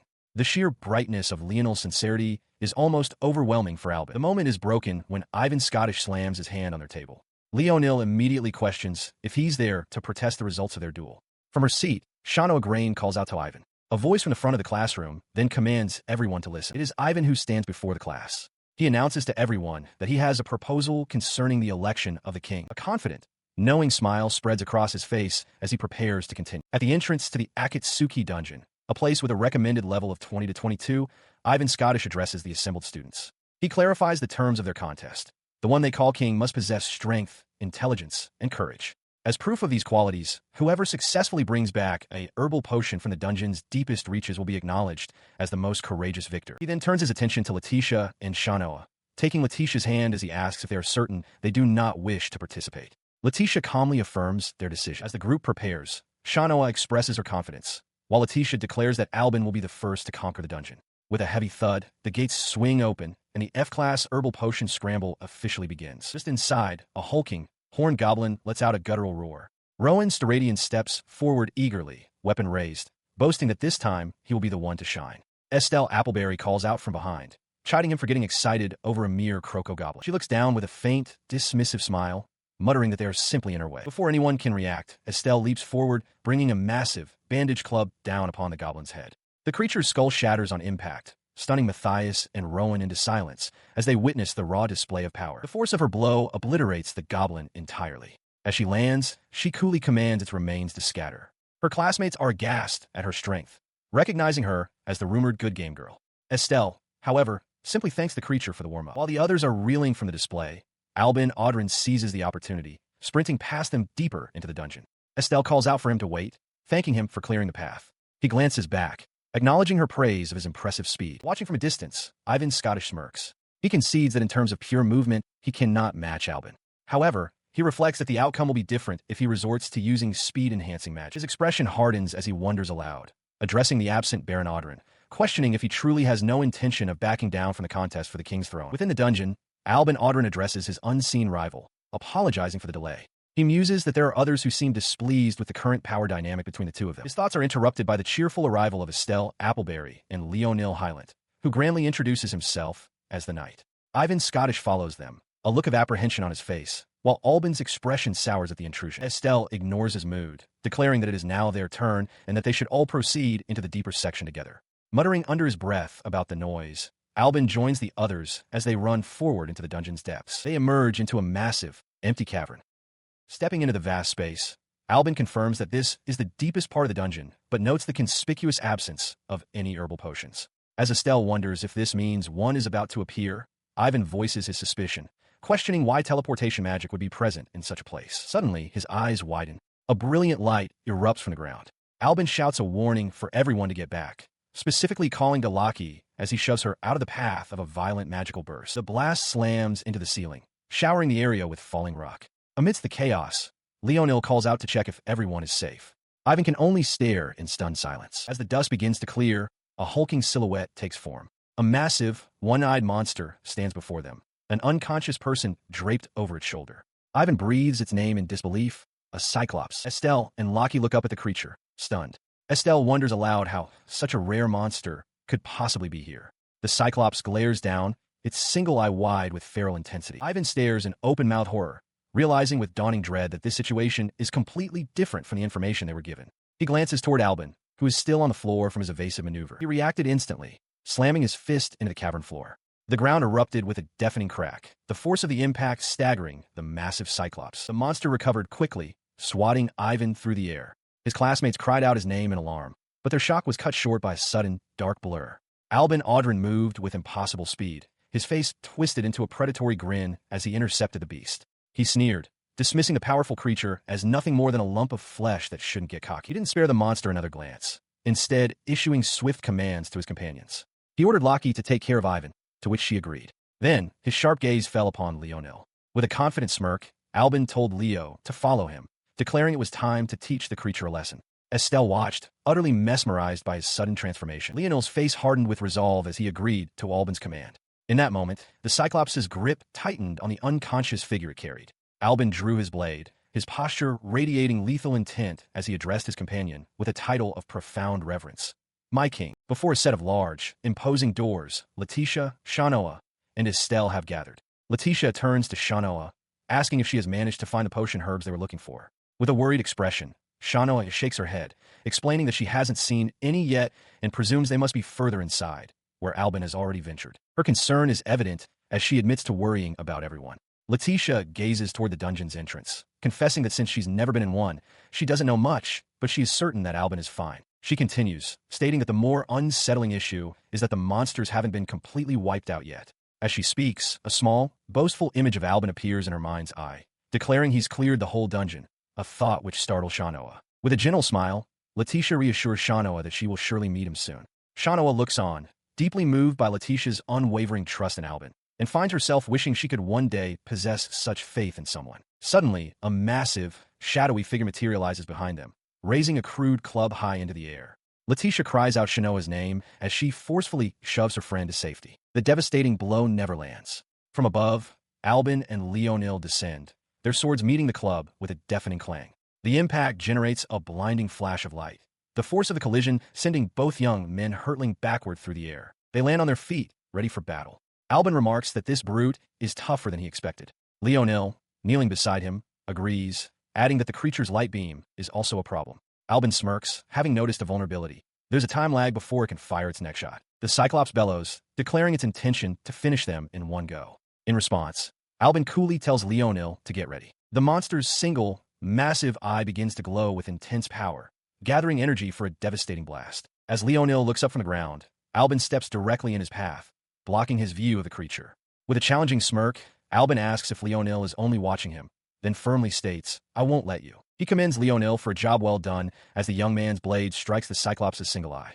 With the beast momentarily stunned, Albin leaps forward to press the advantage. He unleashes a flurry of slashes, vowing to praise his companion for creating the opening. With a wild grin, he screams the name of his technique, Aerial Blade. The technique finds its mark, severing the monster's head from its shoulders in a single, clean strike. The massive body slumps forward, defeated. As the headless corpse kneels, Leonil rushes towards Albin in celebration, joyfully declaring that his knight has delivered the praise he sought. Albin, however, seems unimpressed, coolly stating that he said no such thing. Their exchange is interrupted by the arrival of Estelle, who demands to know what just happened. She seems flustered, mentioning that Ivan was supposed to be heading toward the Cyclops. Her gaze falls upon Albin and Leonil standing together, and she expresses disbelief that the two of them would cooperate. Nearby, Ivan sits defeated on the ground as Letitia and Shanoa look on. Albin ignores the onlookers, his attention fixed solely on the defeated Ivan. He levels his blade at the student's throat, coldly demanding that the maggot speak if he knows anything. Before Ivan can answer, the sharp caw of a crow echoes through the area, drawing Albin's attention. Perched nearby is Carla Rexon, a crow resting on her arm. She greets him with a cryptic title, Darkness Assassin Maru. Albin stares in shock, demanding to know when she arrived and why she is there. The masked woman, Carla, gestures towards the defeated students on the ground. Estelle, looking on, asks if she is a bat. Carla clarifies that she was with Albin and the others from the moment they arrived in the room. She continues, addressing Albin directly, whose eyes widen in shock at her revelation. As he processes her words, a small, chicken-like creature materializes beside him with a faint pop. The creature's sudden appearance is immediately overshadowed by grave news. Rowan announces to the group that Letitia and Shanoa have been kidnapped, sending a wave of shock through Estelle, Leonil, and even Shanoa herself, who stands among them, unharmed. As the weight of this report settles, Leonil's gaze sweeps across the training ground, littered with the unconscious forms of their classmates. His eyes search the chaos as he calls out for Baron Audrin. He finds him standing under the stark light of a high window. Albin methodically wipes a black-gloved hand with a handkerchief, his expression cold and unreadable as he stands over another fallen student. Letitia awakens with a groan, finding herself in a dark, barred cell. She sees Shanoa lying unconscious on the stone floor. A shadowy figure looms just outside the bars, taunting her about being captured. Realization dawns, and she cries out Shanoa's name in alarm. She scrambles over to her friend's side, gently lifting her head. Letitia whispers words of reassurance, telling the still unconscious Shanoa that everything will be all right. Placing a gloved hand on Shanoa's forehead, Letitia channels her energy, intoning the word for a healing spell. A soft, magical light envelopes her hand as the spell takes effect. The healing magic works quickly. Shanoa's eyes flutter open, and she dazedly murmurs Letitia's name, confused about where she is and what has happened. Just as Shanoa begins to recover, a new voice cuts through the air. A man with spiky hair and round sunglasses greets them, addressing Letitia by her full maiden name, Letitia Barrow. He stands confidently, flanked by two large, menacing thugs. He smirks, declaring it a pity that she has become a tool for their money-making. He then warns her not to speak his name, Audrin, with her foul mouth. With a wild laugh, he comments on what a strong-willed woman she is. His taunting continues as he leans in, asking if she truly believes she'll be rescued. He reveals with a sinister grin that they have a powerful supporter on their side. Letitia listens, her expression hardening as she silently questions who this supporter could be. The man lays out his leverage. He explains that Shanoa is their hostage, and with her captured, they will force her mother to sign over the land belonging to their tea shop. Upon hearing this threat, Shanoa lunges for the bars of the cell, her face a mask of terror. She begs him, pleading for him to leave her shop out of it. Her pleas are met with violence. The thug leader slams his fist against the bars right next to her face, roaring at her to be quiet. Behind them, Letitia can only watch in horror, calling out her friend's name. The two thugs turn their backs on the cell, instructing their captives to wait quietly until their client arrived. From the floor, Letitia watched them, her eyes narrowed with cold focus. Beside her, Shanoa trembled, calling out Letitia's name and asking what would become of them. Letitia held her close, her own expression remaining placid as she looked past the cell bars. The young woman's terror mounted, her teeth chattering as she whimpered about the possibility of her and her mother being killed. She felt a reassuring hand on her shoulder. Letitia smiled calmly, promising that she would get them out of there. She told Shanoa to stop crying and have faith, all while beginning to pull off one of her black gloves. Her words, however, did little to quiet Shanoa's sobs, which drew the ire of the bald thug. He rattled the bars, shouting at them to stop their sniveling. Letitia, now standing, coolly suggested that if he wanted silence, he should let them demonstrate their power. He recoiled slightly, flustered by her defiance. He stammered that he couldn't do that, declaring that they were valuable merchandise for the brothel. Her expression turned sly and provocative. She mused aloud that while she had no desire to be touched, it was a shame that his own desires were going unfulfilled.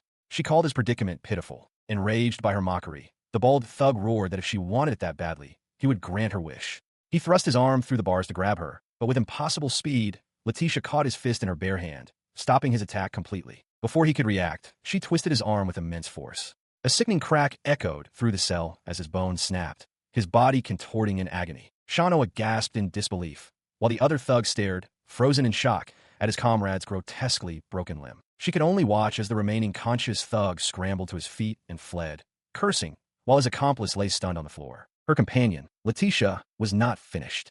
Calmly invoking the name of her spell, Wind Impact, she unleashed a powerful gust that sent the first thug, who was just beginning to recover, flying backward with a strangled cry. She coolly asked if he had forgotten about her. With both captors neutralized, she struck a graceful pose amidst shimmering lights, remarking that the more beautiful something is, the more one should refrain from touching it. This display of power left Shanoa utterly astonished. She exclaimed that Letitia was incredible, possessing a strength that rivaled even Albin's. Letitia modestly tried to deflect the compliment, but Shanoa insisted, declaring that she was more than strong enough and truly magnificent. The earnest praise caught Letitia off guard. A faint blush appeared on her cheeks as she coughed lightly and offered a slightly hesitant thank you. Regaining her composure, she turned to Shanoa with a plan. She suggested they gather flammable materials to create a diversion. When Shanoa asked why they shouldn't just escape, Letitia explained that the area was swarming with lookouts, so their best option was to attract a crowd. The building they were held in was a tavern, where downstairs, patrons drank and played cards, completely unaware of the conflict that had just occurred upstairs. Meanwhile, outside the tavern, Albin Audrin and Carla Rexon observed from the bushes. Carla reported that Letitia was indeed inside, but that there were also about 100 enemies present. Albin quietly processed the number. His contemplation gave way to a dark, confident grin. 100, he mused, was a nice round number, perfect for slaughter. He immediately turned and began to walk toward the building. Alarmed, Carla called out for him to wait, insisting he couldn't go alone, but her plea went unheeded. An explosion suddenly rips through the roof of a nearby building. Below, Albin Audrin looks up at the burgeoning chaos as panicked shouts erupt, warning of a fire and urging everyone to flee. A knowing smirk spreads across his face. He understands instantly that this must be the signal he was waiting for. Meanwhile, inside the captive building, Letitia and Shanoa watch the fire they created. Letitia, covering her mouth against the smoke, tells Shanoa they must hurry and get out. Shanoa quietly agrees. As they turn to leave, a hand suddenly clamps around Letitia's ankle. A surviving captor, lying on the floor, snarls that she isn't getting away, causing her to cry out in surprise. Shanoa immediately tries to free her friend, pleading with the man to let go. Letitia urges Shanoa to go on without her, insisting she'll be fine, but a tearful Shanoa vehemently refuses, declaring that she will stay with Letitia. The thickening smoke from the spreading fire sends Shanoa into a coughing fit. Alarmed, Letitia calls out her name as the flames creep closer. Her breath hitches, her eyes widening in sheer panic at their rapidly worsening predicament. At that very moment, Albin begins his assault outside. He crashes into the enemy force with brutal efficiency, severing a guard's arm in a single, swift motion. Back inside, Letitia's panic transforms into an expression of wide-eyed, tearful shock. Her horror is a reaction to Shanoa, who, refusing to be helpless, has just struck their captor with a powerful blow, knocking him away. As the escape unfolded, Albin's face was etched with panic, a cold sweat beating on his skin as he finally reached the scene. His relief was palpable as he swept Letitia into a fierce embrace, murmuring that he was glad she was safe. Letitia, surprised he had come, reassured him that she was fine now that he was there to protect her. They held each other close, a quiet moment amidst the chaos. They drew closer, their faces just inches apart, completely oblivious to Shanoa, who watched the intimate reunion with a flustered expression. Having escaped the collapsing structure, they emerged into a rocky clearing. Albin landed surely on his feet, remarking that this was how these things usually went before urging them to flee. Their escape, however, was immediately cut short. The three of them stood together, their path blocked by new adversaries. Before them stood the leader of the kidnappers, flanked by his men. He applauded sarcastically, congratulating them on the impressive fire they started and asking how they intended to settle the score. The man's smirk widened as he made a chilling confession. He was the one who had given the order to capture Letitia. His words ignited a primal fury within Albin. A guttural roar erupted from his throat, his features contorting with rage as his fangs became prominent. In an instant, the thug leader was on the ground, defeated. As Albin raised his hand for the final blow, Letitia stepped in, placing a hand on his arm. She calmly told him to stop. She then turned her gaze to the fallen man, her expression shifting into a chilling, predatory smile. She had a different idea, offering to give him a present of a living hell. The large, dark bird-like creature squawks and flails in a panic amidst the sudden silence. In the background, Letitia stands composed over the defeated forms of their assailants. Nearby, Albin lowers his fist, his body slumping with exhaustion. He murmurs that it's finally over. The leader of the thugs, now a broken man on the ground, can only whimper for forgiveness, his face a mask of sweat and blood. Albin averts his gaze from a man, his own face shadowed. He remarks on the terrifying expression Letitia had just worn. Her expression softens into a gentle smile. She praises him for his efforts and suggests they leave together. Looking up at her, his own smile returns as he asks if they can finally go home. However, the confrontation was not entirely concluded. Unseen by the couple, the leader of the thugs rises to his feet, shrouded in a swirling dark energy. He remarks that a failure is a failure, but he is surprised that the pair managed such a feat and now must consider how to report this outcome to his superior. He leaps away, landing on a nearby rooftop. Looking back at the scene, he resolves that he must first come up with a suitable excuse for it. A mysterious man in a white mask and top hat makes a grand gesture. He recounts a past event, explaining that he once approached Ivan Scottish during his solitary training, declaring him to be a true vessel for a king. His dramatic tale is cut short as a small object, flicked from off-panel, shatters against his forehead with a sharp crack. Slightly taken aback, the masked man tips his hat in mock apology. He concedes that he may have gotten carried away with his storytelling, noticing that his audience seems bored. He stands alone in a stark circle of light. He then presents a small, ornate, skull-like object, assuring his listener to rest easy. He promises that he, the self-proclaimed Impaler Duke, will continue to provide entertainment and intrigue. The scene shifts to the grand exterior of the Magdala Royal Academy, as a voice off-panel contemplates the name, Albin Audrin. Inside a classroom, Matthias Wolf points decisively at a stunned Albin, who sits beside Letitia Barrow. Matthias loudly declares that he recognizes Albin as the true king of the class. The declaration causes a stir among the students. Estelle Appleberry decides that only Albin is worthy, while Rowan Storadian affirms his belief in Albin's true strength. Lockie Azalea suggests the other party was simply scared, and Shanoa Gray muses that a one-on-one fistfight would have been a real test. Nearby, Leonil Highland asks another student for their thoughts. The consequences of the recent conflict are shown. Ivan Scottish stands grimly, his arm in a sling and head bandaged. The leader of the thugs who had previously caused trouble bows deeply before Albin, apologizing for his actions. Albin then addresses his peers with a serious confession. He admits that, driven by his family's creed to become king, he allied himself with the masked Impaler Duke. He takes full responsibility for the chaos that followed, including the Cyclops incident he was unaware of, attributing it all to his own immaturity. His confession concludes with a new, hardened resolve. His future actions, he declares, will serve as atonement to them all, and as a means to finally strike back against the very Impaler Duke he once served. He is met with an astonishing sight.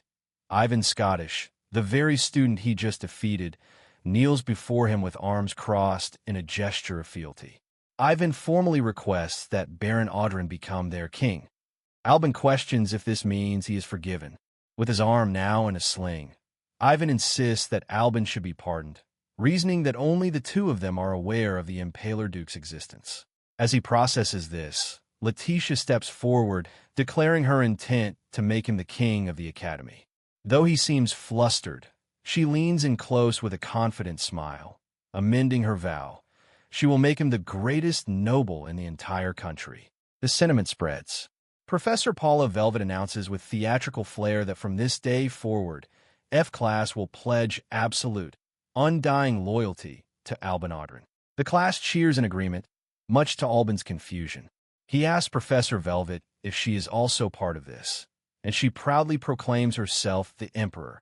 She then gives him his first task as king, to receive a congratulatory message from Headmaster Faust. Following her directive, Albin stands before Headmaster Faust. The headmaster congratulates him, presenting an official commendation for uniting F-Class without a single dropout. He also mentions that the investigation into the kidnapping incident is proceeding. The headmaster's formal tone contrasts with a past conversation where he told Ivan Scottish that competition and betrayal are the true nature of the academy. Ivan had retorted with a threat to pluck out the headmaster's beard. Returning to the present, Headmaster Faust dismisses his previous point about competition. He changes the subject entirely, asking Albin if he believes in fortune-telling. He reveals a personal proficiency in astrology, explaining that the stars have been showing him troubling signs about the Academy's future. As a complex magical sigil materializes, he asks Albin to share what he knows. The headmaster's expression turns grim as he delivers the celestial verdict. A great distortion has been born within the Academy's destiny. The weight of this revelation visibly startles Albin. He stood before the headmaster, reflecting on how his life was diverging from the predictable path of a fantasy story.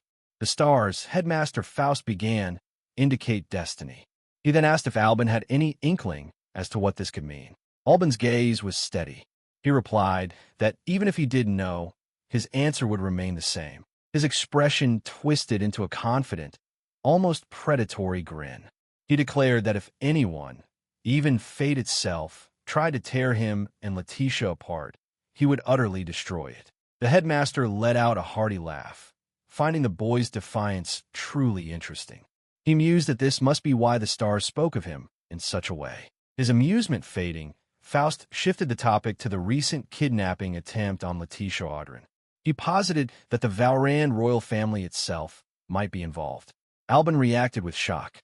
The headmaster quickly clarified, specifying that it was likely not the entire family, but someone within the royal house. Faust explained the gravity of the situation. To protect his wife, Albin would need an appropriate level of resolve. He reminded him that even powerful ducal houses like Peru and Scottish were mere nobles before the Valrand royal family, the supreme authority ruling the nation. His fist clenched tightly. Albin's resolve was unshaken. He stated simply that no matter who the opponent was, he would protect Letitia. He continued with cold certainty, declaring that he would do so even if the entire country were to brand him as evil for his actions. With his declaration made, Albin turned to leave. The headmaster, taken aback, called out that such a statement could be considered treason, but then decided he would pretend he hadn't heard it. He turned from the headmaster's desk, a wide, almost feral grin stretching across his face as he departed, leaving a concerned Faust to watch him go. As the door slammed shut, Headmaster Faust remarked to himself that such an expression should not be shown to anyone, yet he also seemed to find a grim satisfaction in it. Meanwhile, on what appeared to be a training ground, Rowan Steradian sat on the dirt, exclaiming in awe that the man was a knight worthy of standing with the king. Professor Bastian chided him, reminding Rowan that his own ability to wield such a massive axe was impressive in its own right. Rowan remained quiet, reflecting internally that the man he faced, Albin, existed in a world far beyond his own. As he sat, Leonil Hyland approached, adding that the truly frightening thing about that man was how clearly he drew the line between those who were useful and those who were not. He continued, explaining his belief that everyone sensed it. If they were judged unable to keep up, they would be left behind without hesitation. The thought echoed in Rowan's mind. Nearby, The masked Carla Rexon and Professor Paula Velvet observed the exchange, their own thoughts hidden. A short time later, a new group had formed. Albin and Letitia walked at the forefront, with Rowan, Leonil, Carla, and Paula following closely behind them. Leonil gazed at Albin's back, a determined smile on his face, ready to meet the challenge. Elsewhere, Duke Morrow Bertley's profile was cast in shadow, his expression grave and deeply contemplative. He watched as Albin Audrin walked away, his cape billowing behind him. The sight struck Duke Morrow Bertley with a sudden, jarring realization, his eyes widening in disbelief. His grip tightened on his weapon as a single, desperate question echoed in his mind. He addressed the departing figure, if only to himself. Audrin, Baron, how can I ever hope to catch up to you? Professor Paula Velvet addresses the students, announcing a joint magic exercise between E-class and F-class. With a wide smile, she encourages them to get along and kick each other down. Nearby, Duke Morrow Bertley smirks, flanked by two women, as he watches the proceedings. Albin Audrin observes the scene, remarking to Letitia Barrow that they are the ones being laughed at.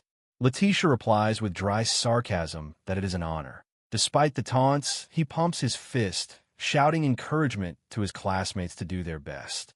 Elsewhere, Duke Morrow Bertley scoffs at the news that their class has 0 dropouts, questioning if a sweet leader is truly fit to stand at the top. One of Albin's classmates angrily retorts that strength isn't decided by the number of dropouts. Ivan Scottish then approaches Albin, suggesting they use the magic exercise to determine if his talent is genuine. He pointedly asks if Albin is just a naive boy.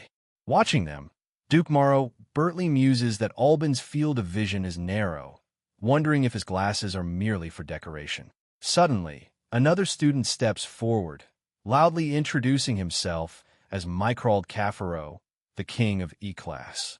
He declares that since they are both kings, they should face each other in a one-on-one magic battle. Later, away from the others, Albin sighs wearily to Letitia, complaining about the troubles that come with being a king.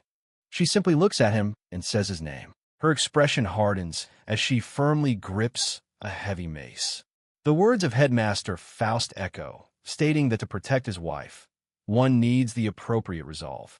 Seeing her determination, Duke Morrow Bertley smiles, thinking that this is exactly what he meant, and offers to be her first opponent. Albin's demeanor shifts entirely. His eyes narrow as a dark, swirling energy manifests in his hand, a stark reminder of his true identity, an assassin of the royal family, with Letitia as his target. He dismisses the thought, muttering that it's impossible. Moments later, on the training grounds, Professor Velvet cheerfully announces that Albin has earned a splendid 10 points, moving him from E-class to F-class. Albin looks on, completely bewildered by the mention of points. Hearing this, Ivan Scottish turns to the professor and asks if this is some kind of point competition. She confirms that it is, explaining that from this point forward, they will engage in class versus class battles. A student then asks what would happen if a class's points drop to 0. With a disturbingly cheerful expression, Professor Velvet announces that, of course, the entire class would be expelled. The students, including Albin and Letitia, are stunned into silence. Albin mutters, again, as another student asks about the criteria for gaining and losing points. She cheerfully announced the rules for the class warfare exams, held 5 times a year.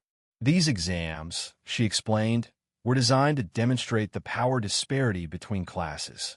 With a grin, she delivered the final, brutal condition. At the time of promotion, the class with the lowest point total would be forcibly expelled. Hearing this, Mycrold Caffaro remarked that E-class's opening move had been thwarted. He then proposed that the number 2s of each class should compete to steal points from one another.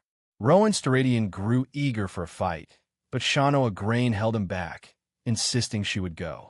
However, Mycrold overruled them, deciding to handle the matter himself. As the other students began to stir, Leonil Highland's expression was clouded with concern, his attention fixed on a specific pair. His focus was on Albin Audrin and Letitia as they walked away.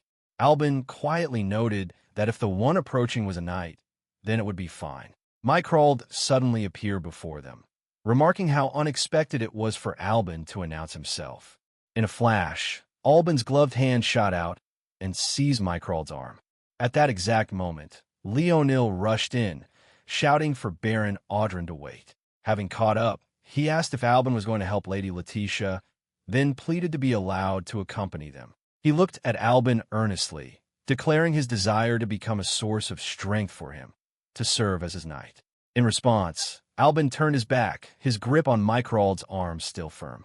A dark, menacing aura erupted from behind him, taking on a monstrous form. Leonil froze, his face contorting in pure terror. He felt an overwhelming killing intent wash over him and could only wonder in shock why it was being directed at him. Seeing his terrified state, Letitia stepped forward. "Ah, I see," she began, her expression serious.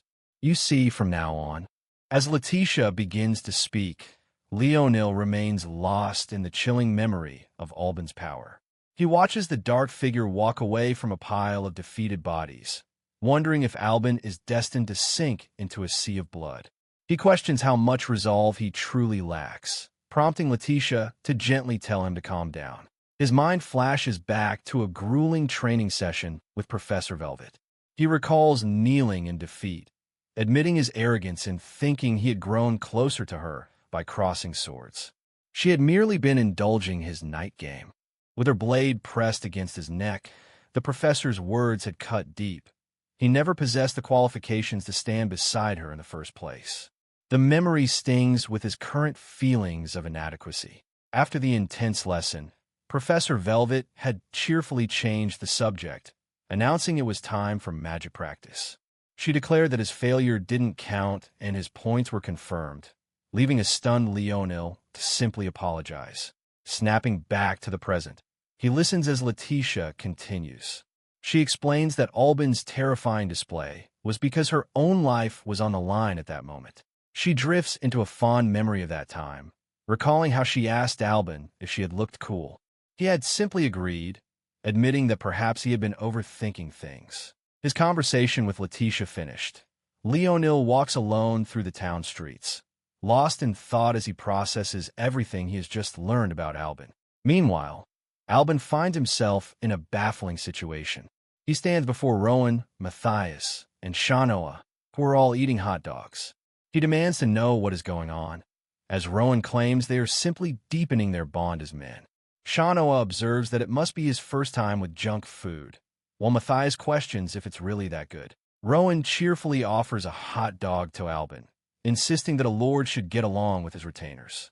Albin, looking utterly perplexed, questions why he is even with them and flatly refuses the food. As she eats, Shanoa adjusts her glasses and provides a logical explanation. She states that they are now a community bound by fate, so it is only rational to be somewhat friendly. She urges Baron Audrin to try the food, insisting it's delicious, but he repeats his refusal. She continues her attempt to bridge the gap, suggesting that those of equal strength should not hold back with one another. Beside her, Rowan enthusiastically agrees, urging them on. Albin considers her words with a faint smile. He muses on the idea, wondering what it would be like if he were, for example, as strong as Leonil. His contemplation abruptly ends as he lunges forward, grabbing Rowan by the collar and lifting him effortlessly. With a menacing grin, he asks how Rowan could be considered strong when Albin had defeated him in an instant. The tense standoff is shattered by a woman's scream. A thief has snatched a bag and is fleeing through the panicked crowd. Without hesitation, Albin orders Leonil to catch one of the culprits, and Leonil immediately agrees, springing into action. The thief glances back, warning his pursuer not to follow, only to find his path suddenly blocked by Leonil. The thief cries out in shock as he collides with the student, stumbling to the ground. From a nearby rooftop, Albin observes the scene with cold detachment.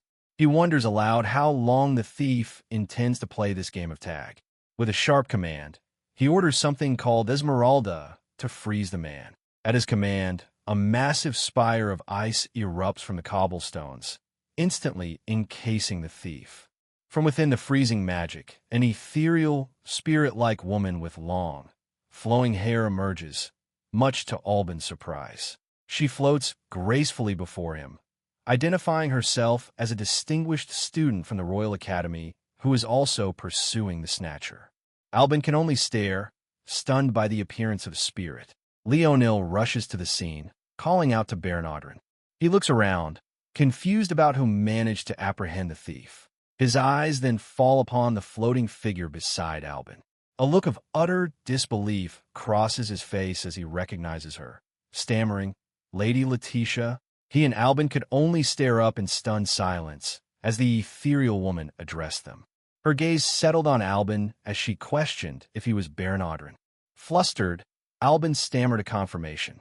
The spirit's expression remained unreadable as she processed this, her thoughts turning inward as she seemed to reach a conclusion about him. Having confirmed his identity, she then formally introduced herself.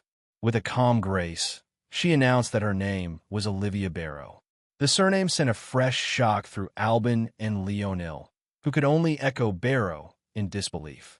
Floating serenely, Olivia then clarified her connection, stating that her sister was in their care. At a tea shop, a cheerful waitress serves a group of young women, remarking how Albin and Letitia seemed to be getting along just as well as they did during the joint exercises. Estelle Appleberry, sipping her drink, looks over at her companion, Shano Agrain. She asks if the waitress's comment was meant as an insult, suggesting that Albin and Letitia are not an ideal couple, but a foolish one. She clarifies with a sly look, stating that she is actually praising them. In her eyes, they are a one-of-a-kind, dangerously amazing couple. The waitress agrees enthusiastically, commenting on the rich aroma of the tea before wondering aloud which blend Alcuin might prefer. The other girls, including Lucky Azalea, listen quietly. As Estelle chuckles, Shanoa interjects, telling the waitress that if she wants to know, she should find out for herself. The conversation is cut short by Carla Rexon. Her face partially hidden by her mask, she addresses Letitia directly, asking why she summoned them all here today. Before an answer can be given, the waitress turns to the group with a smile, declaring that they are no longer enemies. At that moment, Letitia Barrow makes her presence known. She acknowledges that they all must have their own feelings about the situation, but she has a request. She needs their help to prevent Albin from being expelled. She looks at them earnestly and makes her stunning proposal. She wants them to entrust their talents to Albin for just 3 years. Letitia promises that she will ensure they are never treated unfairly. The group, Estelle, Shanoa, and Carla, stare back, their expressions a mixture of shock and contemplation as they process the offer. She abruptly grabs Estelle by the collar, shouting at her to stop. Letitia questions how the wife of a king could possibly bow her head to a mere subject. Leaning in, she demands that Estelle listen closely, telling her to clean out her ears to understand the true meaning of being a queen. A true queen, Letitia explains through a series of grand gestures, must be elegant, haughty, and royal, smart enough to use the king to her own ends. She yells directly at a stunned Estelle, demanding she put more power and nobility into her bearing, declaring that as her rival, Estelle is currently providing no challenge. Estelle is left utterly bewildered by the sudden declaration, wondering to herself when she ever became Letitia's rival, while a flustered Letitia tries to stammer out a defense. Cutting through the confusion, Shano Agrain steps forward with renewed determination. She proclaims that if it is to repay the debt for her saved life, she will do anything that is asked. Her spirits lifted, Estelle strikes a dramatic pose, announcing with a flourish that she will obey any command that comes from Alcuin. A smug Letitia winks, satisfied. She playfully warns Estelle to stay on her toes, because she has no intention of giving up her own claim to the queen's throne. As the two butt heads, Carla Rexon calmly sips her tea and adds her voice to the agreement, stating that she, too, will submit to Albin. However, she fixes her gaze on the others, adding a crucial condition. They all have a debt to her. She is taken aback when Letitia calmly states she understands and asks what her wish is. Flustered, Carla stammers that she'll do anything. Letitia clarifies her offer, anything that she and Albin can do for her. Moments later, seated with the others, she nervously explains the nature of her debt. With an odd chuckle, she confesses that she writes novels as a hobby, dropping her fan onto the table in her embarrassment. She elaborates that romantic novels featuring Al and Letty are incredibly popular through the Academy's unofficial channels. Her mind floods with a vivid, romantic image of Albin and Letitia together, causing her to clench her fists with fervent excitement. She continues, explaining with a triumphant hum that everyone is overjoyed whenever she writes a new story. Letitia, however, can only look on in utter confusion. Overcome with passion, Carla leans forward, her eyes wide with manic energy. She desperately asks if she can continue writing, pleading for permission from the source herself. Letitia, still processing the bizarre request, replies that she doesn't mind, though her expression remains one of complete bewilderment. Upon receiving permission, Carla erupts with gratitude, shouting glory to Al and Letty as she furiously scribbles in her idea notebook. Estelle smiles, finally understanding the Al-Letty reference, while a confused Shanoa asks what TL means. Elsewhere, outside the grand facade of the Barrow ducal estate, the strange words are overheard. One of Albin's friends, having been summoned, wonders aloud if Al-Letty is some kind of new magic spell. Inside, Ivan Scottish, accompanied by Rowan Storadian and Matthias Wolfe, expresses his surprise. He apologizes for their intrusion, explaining they were taken aback to be summoned to the Barrow ducal mansion. Letitia calmly reassures him, holding her teacup gracefully. She tells them not to worry, explaining that it is simply proper etiquette to offer hospitality to her younger brother's school friends. She looks upon her newly arrived guests, her expression unreadable as she simply says, "You as well." Her cryptic welcome startles Estelle Appleberry. Mistaking Carla Rexon for Albin, blurts out, "Baron Audrin?" Flustered, Estelle tries to backtrack, stammering that it wasn't what she meant. Carla, however, leans in with a teasing smile, asking if being at her wife's family home is making her that uncomfortable. Letitia interjects to calm the situation, assuring Estelle that their father is busy and not present at the estate. The reassurance does little for Estelle, who internally panics at the thought of being nervous in front of Albin's actual older sister. Later, as the group is gathered, Carla remarks how surprised she is by the strong resemblance between Letitia and her brother. Estelle groans, complaining that she's heard that comparison countless times, despite being 5 years older than Albin. Estelle internally notes that while she senses no hostility or killing intent from Letitia, she feels a strange, cautious vigilance directed at her. Beside her, Carla simply smirks. Carla then turns the conversation to Letitia's magic, commenting on the high-level spirit she had summoned earlier and asking where she acquired such a skill.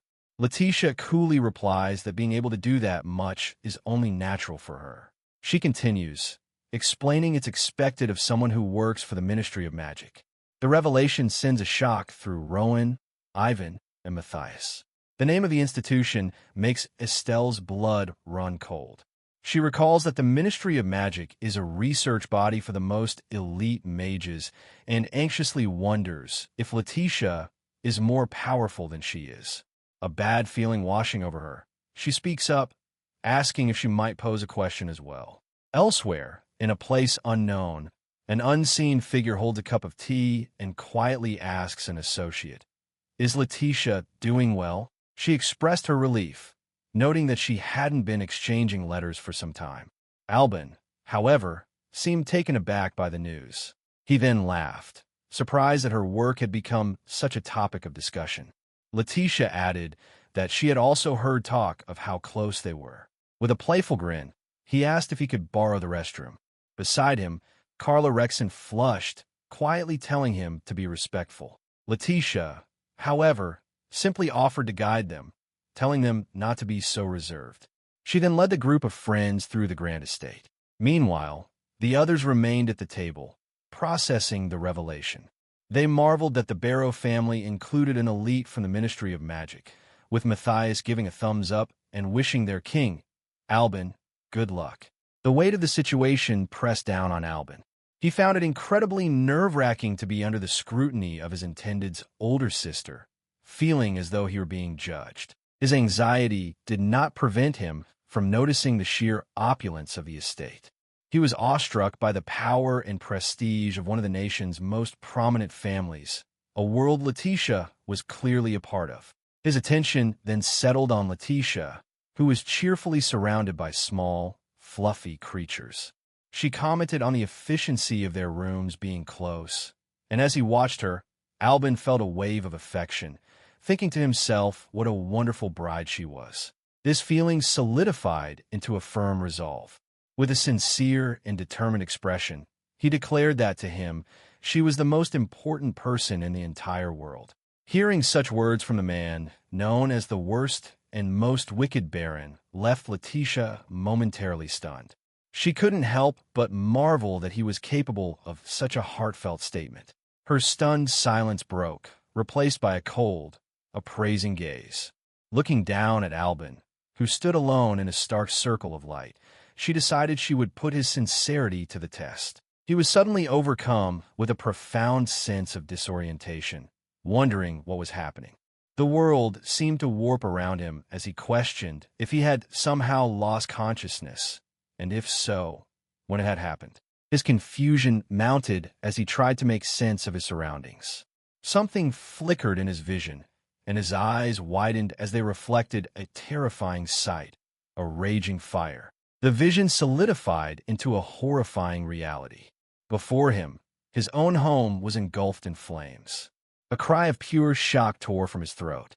Inside a lavish bedroom, Seabass Christian dramatically pulls back a blanket, urging Albin Sama to wake up. He complains that he can't receive his good morning kiss from Letitia until the young master is out of bed. Beside him, Letitia Barrow watches with a gentle smile. He tells Seabass not to be so serious, kindly offering to give him a kiss anytime he'd like. The butler appears deeply touched by her generous offer. An instant, however, her gentle expression twists into a cold, menacing smile. Seabass's face contorts in shock and pain, his eyes wide with a sudden, terrible realization. Suddenly, Albin is jolted awake by the roar of flames engulfing his mansion. Panic seizes him as he screams out for Seabass and Letitia, desperate to find them amidst the chaos. Bursts through a doorway to a horrifying sight. Seabass lies motionless on the floor in a spreading pool of blood. Letitia stands over the body, a bloodied knife in her hand. Albin calls out her name, his voice trembling with disbelief. Rushing to his butler's side, Albin screams Seabass's name in anguish. Letitia watches him with an unreadable expression before letting the knife clatter to the floor. He whirls around, grabbing Letitia by the shoulders. Frantic and confused, he demands to know what is going on. She meets his desperate gaze with chilling emptiness. Her voice is devoid of all warmth as she states that being with him has only ever brought her suffering. Stunned, Albin can only echo her words back as a question. My fault. Letitia's cold expression confirms it as she begins, that's why must I. A spear of pure ice materializes in her hand, and she thrusts the icicle spear deep into Albin's chest. He gasps, his eyes wide with the ultimate pain and betrayal. He looks down, the ice spear that had pierced him shattering into nothingness. His mind is filled with the image of Letitia as he wonders if she felt she was suffering during their time together. Memory of her face fractures like broken glass. Her voice echoes, speaking of her days with him, a gentle smile playing on her lips. Vision sends a jolt of shock through him, his eyes widening in disbelief. Feels a phantom touch against his chest, and her name escapes his lips in a strained whisper, Letitia. The illusion deepens, pulling him into an embrace amidst the burning wreckage of the mansion as the false Letitia declares her love for him. The tender moment shatters violently, the entire scene dissolving into fragments of light. The illusion fades completely, revealing that he is unharmed and standing before a female officer. She looks at him intently and asks how he was able to realize it was a deception. He explains that his guess was correct. It was all illusion magic. It was the only reason. He concludes that the recent events made no logical sense. The officer seems to agree, adding that the real Letitia would never use her own unhappiness as a justification for hurting another person. His expression hardens with conviction. He declares that Letitia would never betray him, and he vows that he will never allow her to suffer. He understood now. The illusion was not just a test, but an insult to the bond he shared with Letitia, an affront to them as a married couple. For him, the female officer who had orchestrated the vision watched his reaction, her expression unreadable. Slight smile touched her lips as she raised her hands in surrender. She admitted complete defeat, calling him an extraordinary man.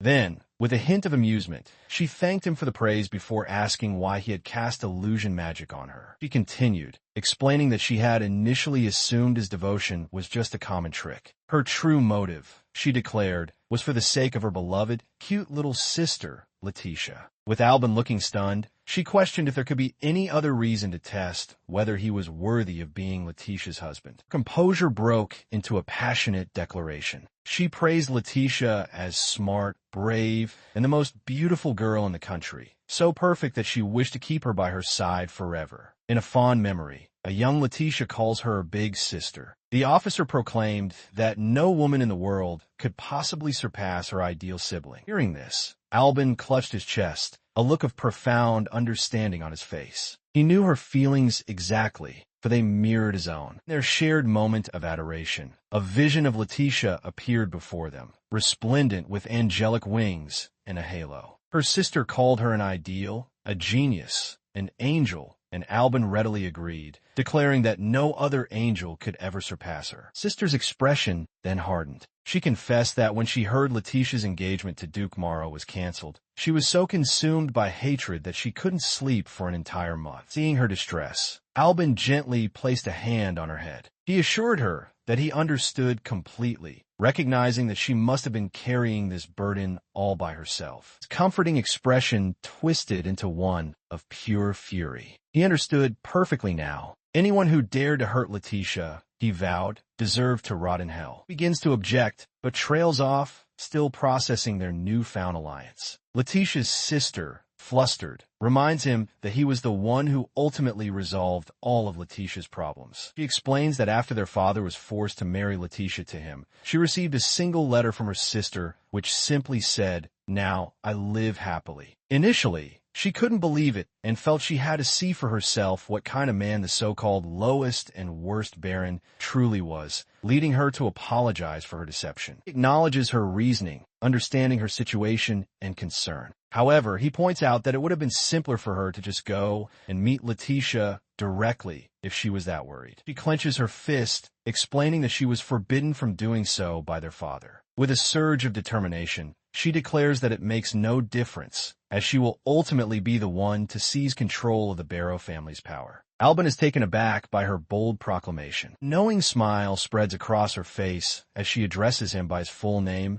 Albin Audrin. Implying this is why she needs his cooperation. She extends her hand towards him, making a promise. As long as he remains an ally who desires Letitia's happiness, she will always be on his side. She then adds that she also has a request for him. Her hands clasp in a firm agreement. She specifies her request. Should any scoundrel ever dare to harm Letitia again? His expression twists into one of chilling intensity. He finishes her thought, vowing to annihilate them down to their very roots. She observes his reaction with a satisfied, equally intense gaze, deeming it extraordinary. She chuckles to herself, a dark amusement in her eyes. She reaffirms their shared purpose. Everything they do is solely for Letitia's sake. As their hands remain clasped, she casually mentions that Estelle Appleberry considers her arrival. Albin seems surprised to hear this, but expresses his gratitude, suggesting he is pleased by the development. He sat with Letitia in her bed, holding her hand gently. A soft smile graced his lips as he observed her, remarking that she seemed to have thoroughly enjoyed the tea party that day. She looked back at him, her heart full. A memory of the party surfaced, her friends Estelle, Shanoa, and Lockie laughing together. She closed her eyes, a blissful smile on her face, thinking to herself that she owed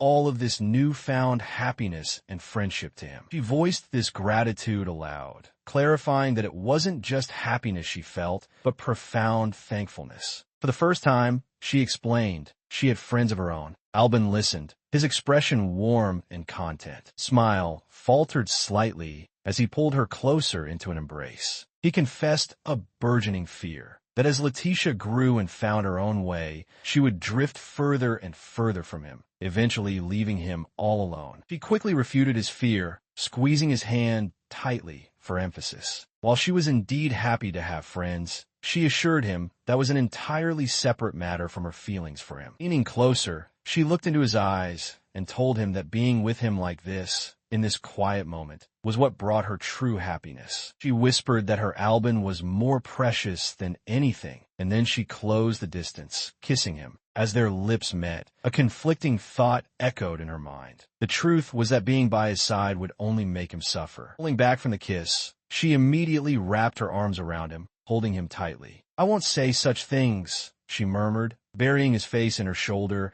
as if to shield him from her own dark thoughts. Sometime later, in a grand, empty hall, a maid reported to an unseen individual. She confirmed their directive. The fact that they had met must be kept a complete secret from Letitia. Maid continued, noting that it seemed Letitia had misunderstood something. She then pivoted to a piece of trivial gossip, relaying with a small laugh that Ivan had apparently bought 100 hot dogs because he liked them so much. At the academy, Professor Paula Velvet reviews a document at her desk, a smile gracing her lips as she considers the proposal for a joint training camp. Elsewhere, Seabass Christian discusses the plan with Duke Morrow Bertley. Seabass remarks that the students of Class E are full of spirit and would be very welcome. Morrow confirms the arrangement, stating that he is in charge of Class F and Class D, while a certain Furian sensei handles Class E. Back in the dimly lit office, Headmaster Faust stands before Paula's desk, accompanied by another instructor. The headmaster expresses his gratitude that the man has agreed, noting that combining 3 classes will surely be lively. He addresses the other instructor as Raimondo Sensei. Raimondo Sensei's face remains cloaked in shadow, but his thoughts are clear. He considers that this is a good opportunity, especially for the high-achieving students, a glint reflecting off his glasses.